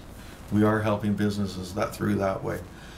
We do have to remember that we should look at our existing businesses that we already have here. Like Councillor Javetkoff had said, we need to help those businesses expand. We need to help them out, because they are the the core of our foundation in town. They're the ones that keep people here. We've got businesses that have been here since, the 30s. We need to take care of our other industries like our grain handling, our farming, our ranching. Those are the sustainable jobs that have been here ever since we've been here. So we need to work with those people, and how can we help them? There's so many things that you could talk about through economic development, but I think the key thing is we need to know where we want to go, where we want to target, what we want to achieve, and how we're going to get there. Thank you. Thank you. Councillor Parslow. Okay, let's get my computer warmed up here. I could have kept talking. Keep talking. You done for the day, Councillor Rogers? Pardon me? You done for the day? Well, yeah, I told you I had 10 pages here. I knew you'd had enough. Yeah. Well, I'm glad reference has been made to quality of life, because attracting and retaining people here is very important. And so I've always had great problems with this economic development issue, based upon past experience, observations. But I'm trying to approach it constructively and in support of the mayor. Since writing this, I had a phone call from Duncan Malkinson, who looks at the agenda, and he sent me something that I flipped to the mayor. The mayor hasn't had a chance to read it. It just happened very, very recently. But just as a point of information, Duncan shared with me about the UNBC Community Development Institute. I think I got the title correctly. And the work that the Community Development Institute has been doing in the north with a number of communities. So he sent me their annual report for 2014, and I see that they've been working with Prince George, with Quesnel, with Fort St. James, Mackenzie. There's maybe a couple of other communities. But he said he's taught to one of the profs associated with that institute, and the essence of what I got from what he said was that they feel that most of the northern communities, primarily when they talk economic development, basically are dealing with publicity. That's a big plus, publicity, publicizing the community, and marketing what the community offers, which I suppose is just part of publicity.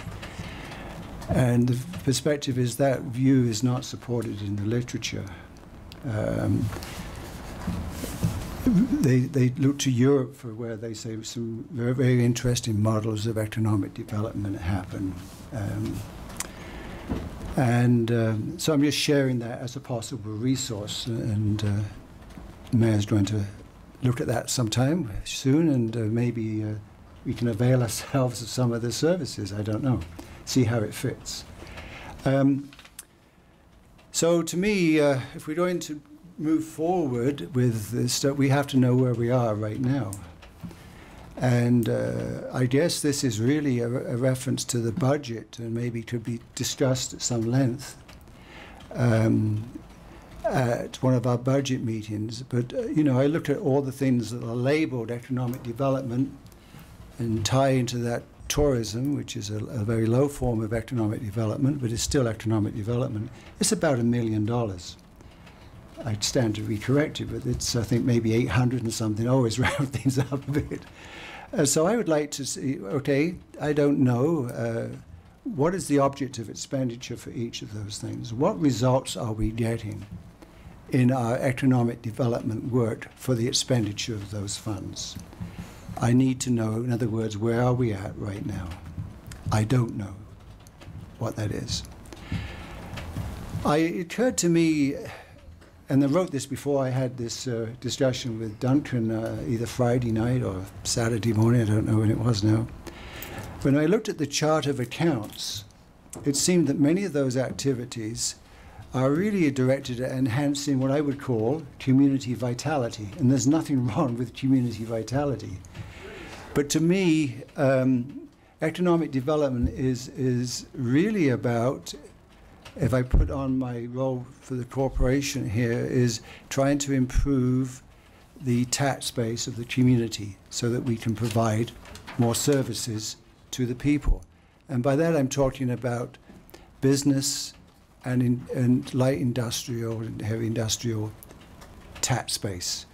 I think we don't have a strong tax base in that regard, and we need to continually work to strengthen that. And so I look at anything that generates new business, new well-paying employment as being economic development. I'm just wondering if there's any help, perhaps, in this discussion, if we can separate what I would call community vitality from community economic development. Just a thought. Another, in my reading, and I have shared, I have read quite a bit about economic development, and I wondered if it would be fruitful discussion to have, how are economic development commissions or corporations formed? I do know they need a funding source, but quite often, you'll have businesses say, well, we'd like to contribute to the community. Maybe we can get some funds into that. But I'd like to understand about economic development commissions and corporations. Are they feasible? Is it possibly doable? Is that a model that might equip us with leveraging things better? We do need a strategy. And as I said before we can develop a strategy, we ought to know where we are now and where we want to be. We need to have desirable and attainable goals. And I was literally horror-struck when we had a workshop on economic development to learn that there's no way you can hold anyone accountable for what happens in that department because it's subject to so many variables, you know what I mean? And I really believe we've got to have some good goals, and we have to have some measures in place, etc. So to me, articulating the goals, the attainable goals that we want to have should precede any action. I'd also like to discuss, and maybe the UNBC Community Development Initiative could help us here, what are some of the key steps to be undertaken in that work. And then, in support of the mayor, I just raised the question, in the interim, what are the key problem areas, and how can we perhaps address some of those things? But I'm not at all in favor of jumping to solutions without some key planning steps and using some maybe external services here. I do know, in support of what Councillor Javatkov said, those people in our community who are what I call wealth generators, they develop land, they set up new businesses, they network. I mean, I can list you countless companies that have come here through the entrepreneurial and linkages of many of our business community, the real wealth producers, to other people, which companies have come here as a result of their work, or from them direct. I've been told this directly, it's not second-hand. So there's a very important function there in that networking. And I certainly appreciate what these people have done for the community. Thank you. That's all I have to say. Thank you. Councillor McFadden? Well, I think I didn't make any kind of a written proposal, but I think I agree in principle with pretty much everything that's been said here today. A couple of things. I'm not so sure about these economic local committees. I'm not sure if we have one here today or not, but I think we've tried them over several years, and I don't think they were that successful. I've never heard anything back from them. So I'm not sure if that's a great way to go. Councillor Parslow and Rogers talk about needing some more work done on getting priorities and strategies and directions. And I'm not that sure that certain that we're qualified to do that. I think Councillor Schumann says we need an economic development officer. I think it would be that person's job to say, okay, to Dawson Creek, here's the direction I think you should be going. I don't know how you do that. Do you put out a request for proposals or a request for information or something of interest to say, here's what we need, here's what we want? I think we need to do that to an economic development officer. And I think Councillor Parslow is quite right. We need to look at the budget items. I have no idea how much we're totally paying for all this stuff. It's all over the place. Thank you. Thank you. Yep. Just in response to that, Mr. McFadden, there is funding through local government sources that would help council develop an economic plan and policies. I would think that would be my opinion is that's the way that we should go. We should look at council developing an economic plan and policies and where we want to target the money for. There is, I believe, grant money for that.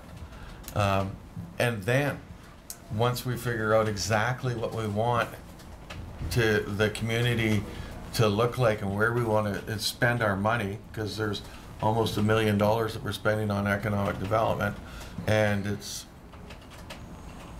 not it's a little bit foggy to where that money is going to and what the economic impacts are, the benefits of it are for the community.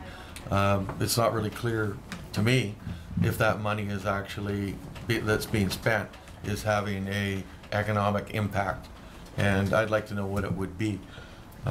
So I think that I don't know if a motion might come out of this after the discussion, or if somebody might want to bring it up, but it would be moving that we develop an economic plan and policies, and if we have to do that in conjunction with a consultant, I would rather see that done first, because I think before we go ahead and hire an economic development officer, we should have if we go ahead and hire one, we got to know exactly what that person's doing and what outcomes we want to see out of that. So I would think that we would go with a plan first, and then through our planning process, we would then decide, okay, does our plan and what we want to see outcome out of this, do we require an economic development officer? So having had the role of the economic development role for the city as policy for the council has said that the mayor will be responsible, accountable for economic development in the community. And so for the past 2 years of evolving it, it's been certainly much more, for me in terms of what I've done, is much more relationship, much more establishing connections and contacts with people who are either in here from industry, who are in here doing business, the large companies. I get called regularly from either realtors or investors or developers who want to come and meet the mayor, want me there to talk about what the things are that are going on in the community and aspects around that. And then I get a ton of calls from people wanting data and information about statistical information as they're trying to build their business case for why they would start their business in Dawson Creek. And so for me, the economic development component about relationship is one that is easy, because I get out there and I shake hands and we hug and then they either come to do business here or they don't. And but for me, and I struggled with it over the last 2 years because there's a lack of clarity, and I'm really pleased to hear the conversation because I think there is a line of consistency here, I think, for all of us, and having some expectation of what it is we want to deliver in terms of economic development, and what does it mean to us, and what does it mean to our community, and what is it we want to deliver as an end result. And so I've done a bit of research, and these are economic development strategies, economic development plans from communities. This is the 10-year economic plan for the city of Calgary. This is a economic strategy for the city of Grande Prairie, and so on and on and on. And as you look at ours, I think that's the struggle. The Economic Development Committee, I think, has struggled with it, and certainly we have, about having a lack of what's the goalpost? What is it we're trying to accomplish? What do we want to achieve? And so as a result of that, you dive right into then tactics, trying to do things that you think will help influence and drive a positive result without having clarity in terms of what's the expectation, that strategy, that vision. And I'll give you an example of it because I read the City of Grande Prairie. So Calgary's is all about international investment, attracting international investment to their community and leveraging their reputation as being a high energy community in terms of how they're going to attract that international investment using education and things like that as a component to bring it in to diversify from industry. City of Grande Prairie has 3 pillars to their investment, to their economic development strategy. It's live here, it's work here, and it's invest here. And then pillars around those things as you attract people, business, or investment into your community about why you would want to do that. And so on and so on. Surrey's is completely self-sufficient in terms of how they view economic development. It's about developing their community, real estate development within their community, because that's the big thing for them. And so I think, to me, the things that, as I made some notes about it, and I really believe this, that strategy, that vision for us in terms of what is it we want to accomplish, what is it we want to deliver, what is the end result we're trying to accomplish. And from there, I think Councillor Parslow has said it, we baseline. Where are we at today, and what's our strengths today as our community and region? What can we leverage that make us different in terms of that economic development in our community?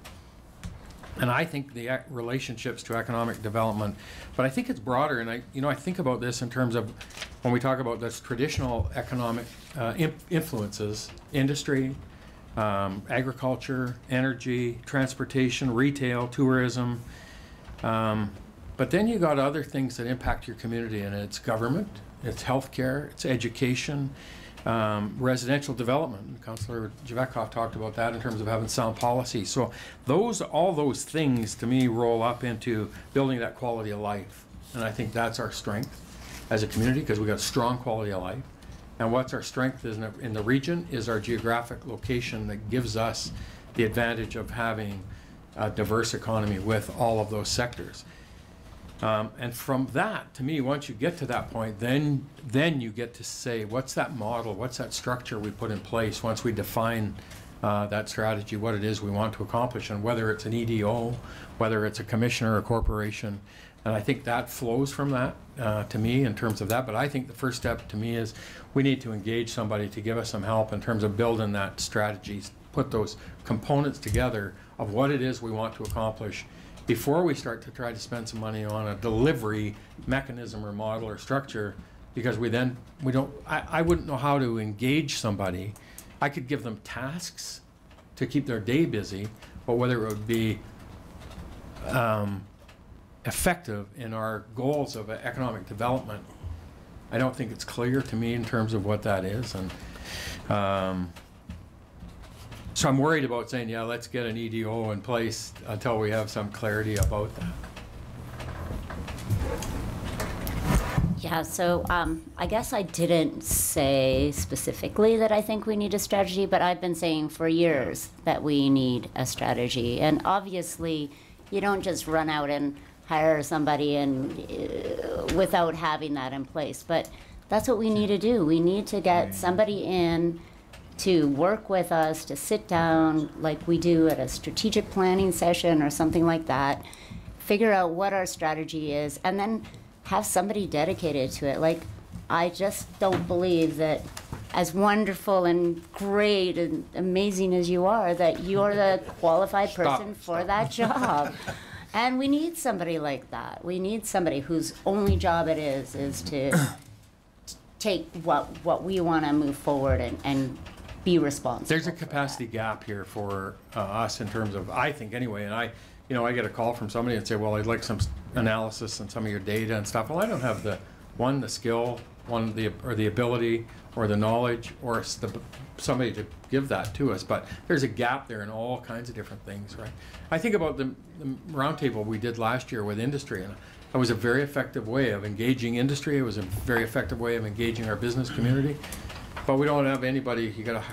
You gotta have somebody that's there to organize some of the detail and things. So anyway, the other thing, there's a lot of good material out there as well for us. And you talk about an economic development advisory committee, and I just raised this.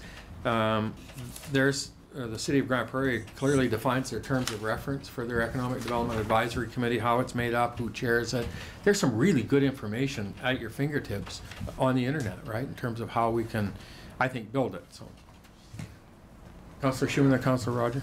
And the part about, so when I was talking about marketing our community outside of the region, we need people to live, to work, to support all of the different industry, to support our healthcare, our safety services. We need to be attracting these people to the community. And I was at a thing in Fort St. John, I guess it's now a couple of years ago, and I was sitting with a lady who was the wife of a doctor who had just taken up in Fort St. John.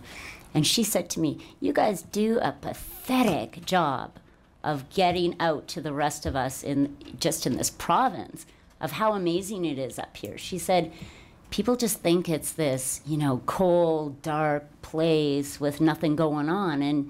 And she said, now I'm here and I see, oh my gosh, what thriving communities you have, and it's wonderful, but you're pathetic at getting that information out there. So I think that publicity is important, and some people might think that everybody in the world knows where Dawson Creek is and what we have to offer, but I don't think it's true.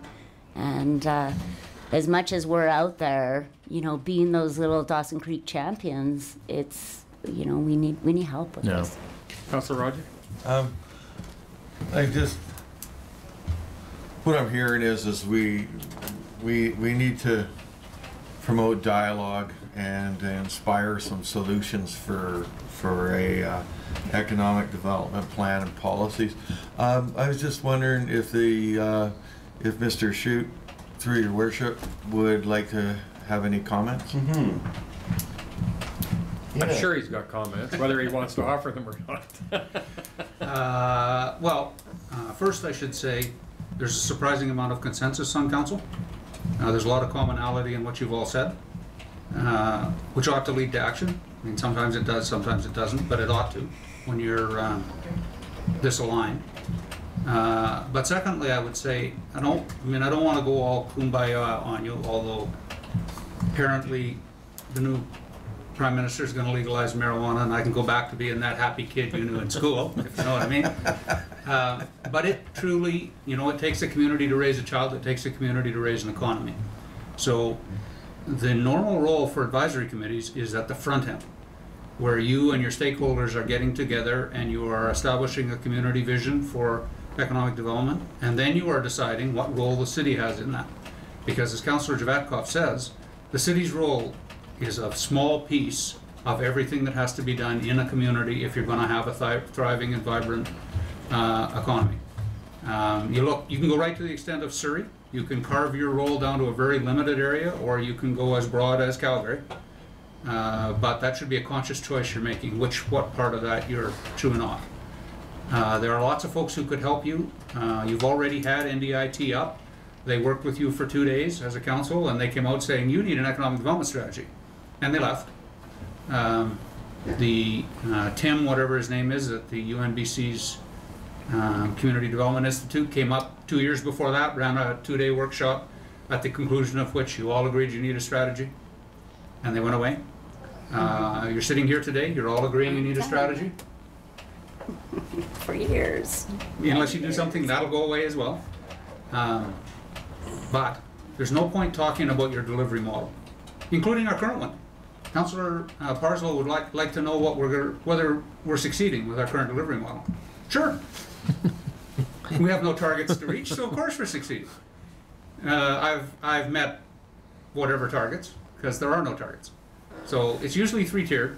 If you're going to be successful, you would need this community involved discussion about what your vision for economic development is and what piece the city's is.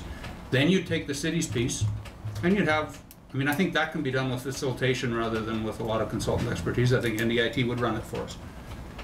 Then when you've decided what your piece is, then you hire an expert to develop you a plan, and then you decide what delivery model would best implement that plan. But it's work, and it's focused work that takes,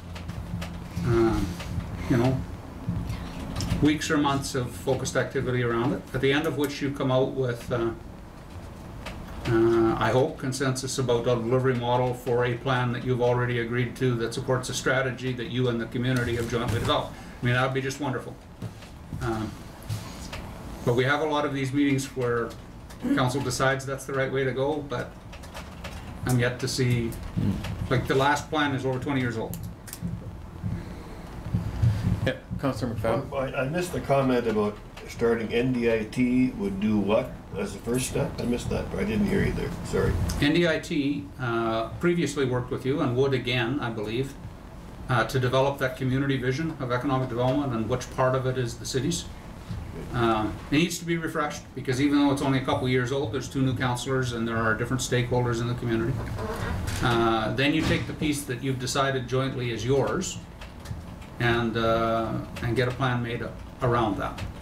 And then once you have the plan, then you decide what resourcing and what model you're going to put to delivering that plan. Almost all of the plans you're talking about, before you downloaded and the others you talked to me about, almost all of them have community advisory committees, but they're on the strategy end. They're on the front end and then they're on the ongoing monitoring end. They're not on the delivery model end. What's your pleasure? Councillor Javetkov? Just a couple comments. One of the things I didn't mention as an industry was government. Government is a huge industry here. And we have accommodated various government departments. An example is the lots that we donated to South Beach Community Living on 102nd.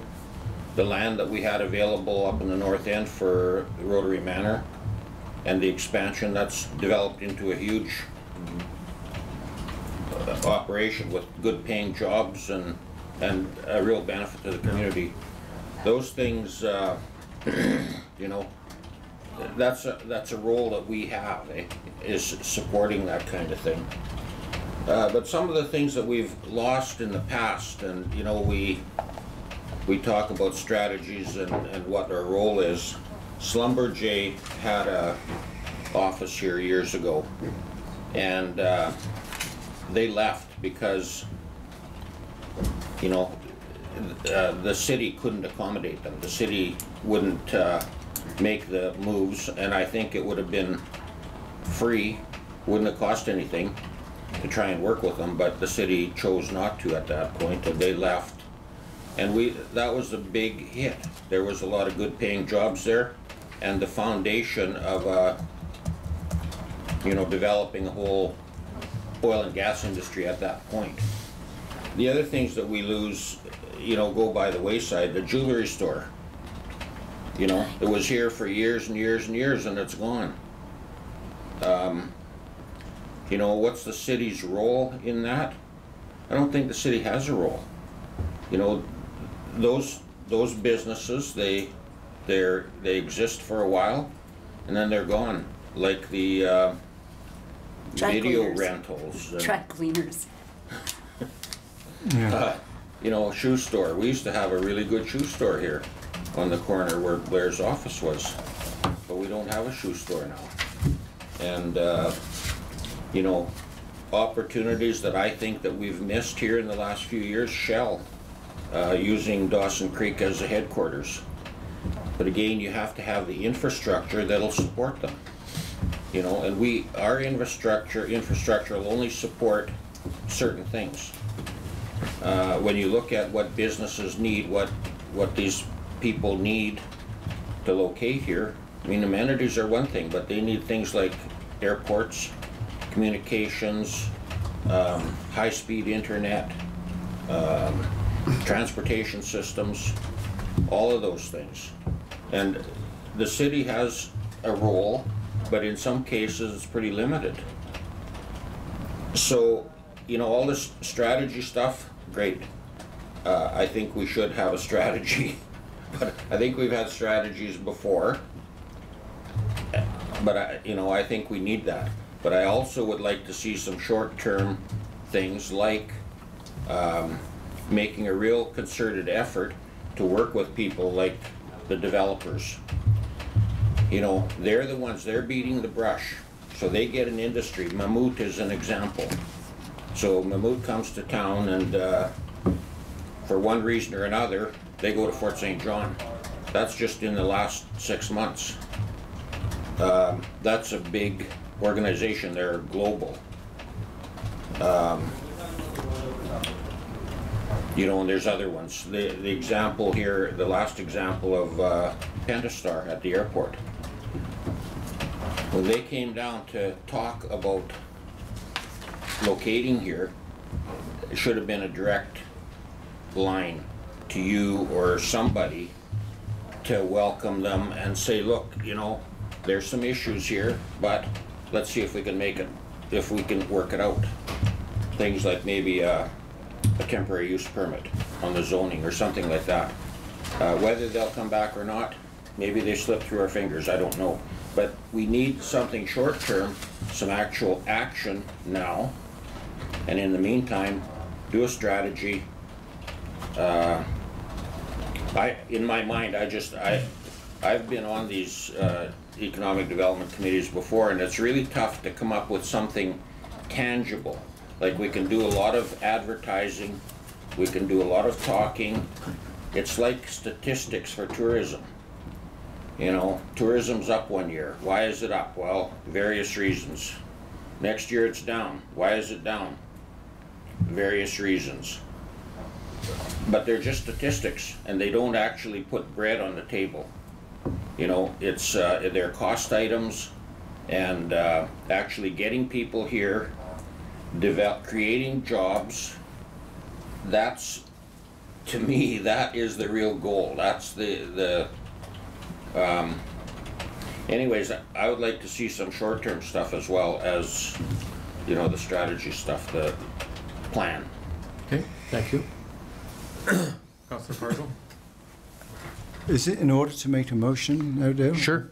Yeah, no, I think we've had the conversation. I think we've had some really good. All I want is a very simple item here. I'm not moving. Yeah. I just like to move that we review at one of our upcoming budget meetings the current expenditures for economic development. What's the target of those expenditures? Because I just don't know. And I don't know that we have a target. We can review them. I don't know that there's a target. Well, by that, you know, the object of expenditure, like, let's say we have a contract with New Harvest for something. What is it that they provide? Okay. Yep. You know what I mean? Sure. If you're okay with that? Yep. Yep, I understand. Not a particular goal, because we haven't articulated that. But what services are we getting for that money, if you like? Moved by Councillor Parslow, seconded by Councillor McFadden. Discussion? Councillor Rogers? Well, I've been talking about developing policies around permissive tax exemptions and fees for service. This all is going back, and it's all relating to the exact same thing that we've been talking about. Where's our money going? What are we using it for? What's our targets? I think that staff would probably have a comment or two regarding policies that we need to have in place regarding what Mr. Parslow's talking about. It's stuff that it's already been in front of us before, and we haven't accepted it.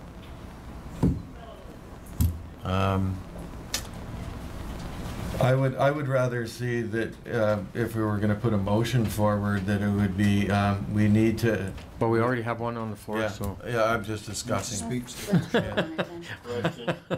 It would be to develop a plan and policies.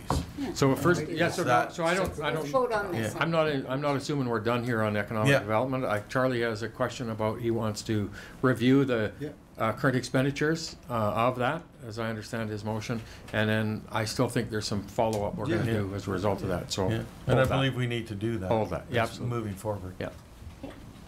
Further discussion on the motion? Ready for the question? All in favor? Opposed? Carry. Jim? Which is an opportune time to say, as I was saying to a couple of councillors over lunch, we're still waiting for councillors to bring forward items that they wish scheduled into those 4 meetings. Yeah.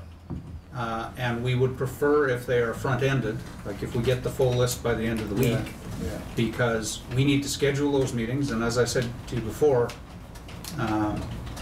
because of the tight timelines we are on for agendas, if you tell me at one meeting you need something for the next meeting, I may or may not be able to get you a quality report on it. If I have everything in advance, we can vet those for which need more information, which need less, and we can schedule more time to prepare reports and push the item to one of the last meetings instead of one of the first. But at the moment, Councillor Jagatkoff has given us some of his items, and not all. A couple of other councillors have given us items. Councillor Schuman's given me some items, but most councillors have not given me any items for those budget discussions. So okay, we're running out of time. Well, all mine. I believe Shelley has yours, yes. Councillor Schuman? This one, Natty. So then I would like to make a motion that we look for some facilitation expertise in working with ourselves and the community to develop some sort of a strategy on economic development to move forward with this. Okay. Seconded by Councillor Parslow. Discussion? And so you want me to take the lead with administration to put some parameters around that and then work to facilitate a community structure so we engage the community into it as well? Yes. And I'll bring that back to council? Yes. For your input and...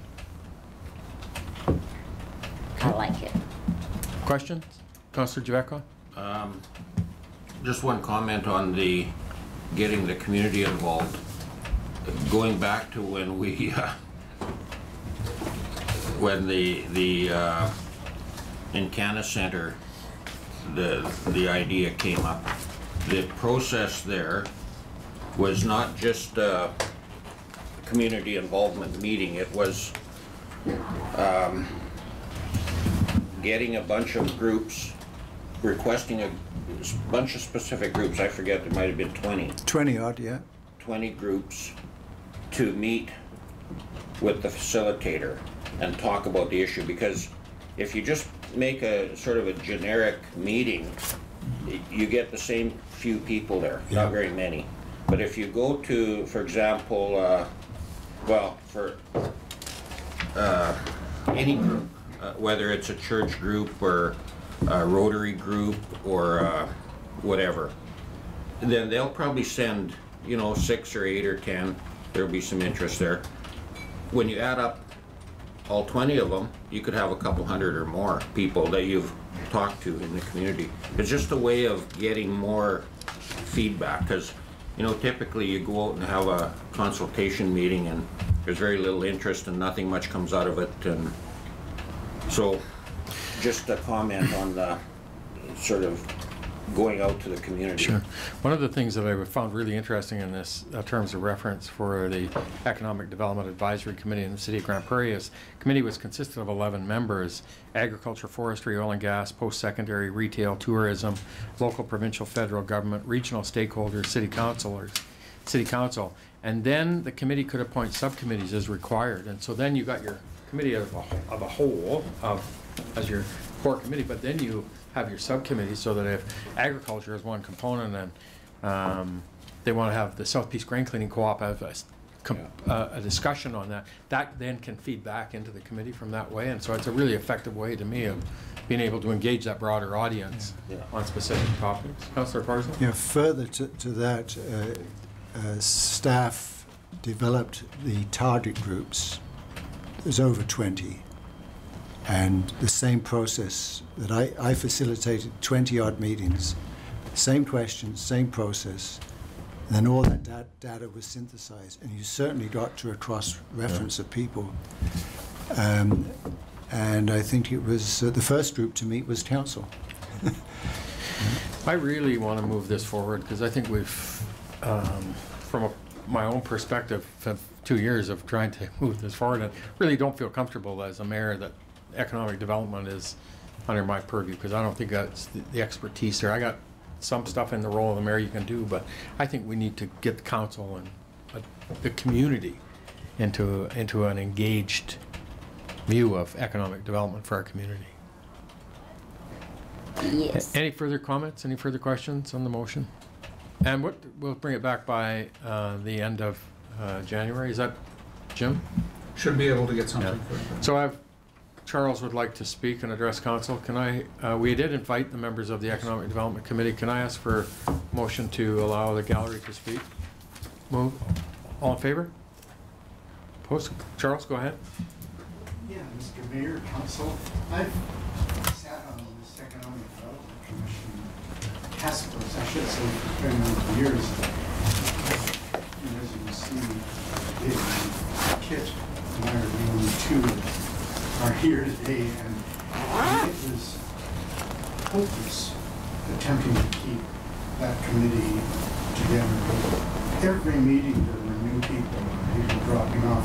I really applaud Councillor Shinman's comments about hiring a professional economic development officer who is trained professional, kind of the way Ryan McIver was with tourism. He came and took over that office, had the expertise, and if then they wish to enlist volunteers from the community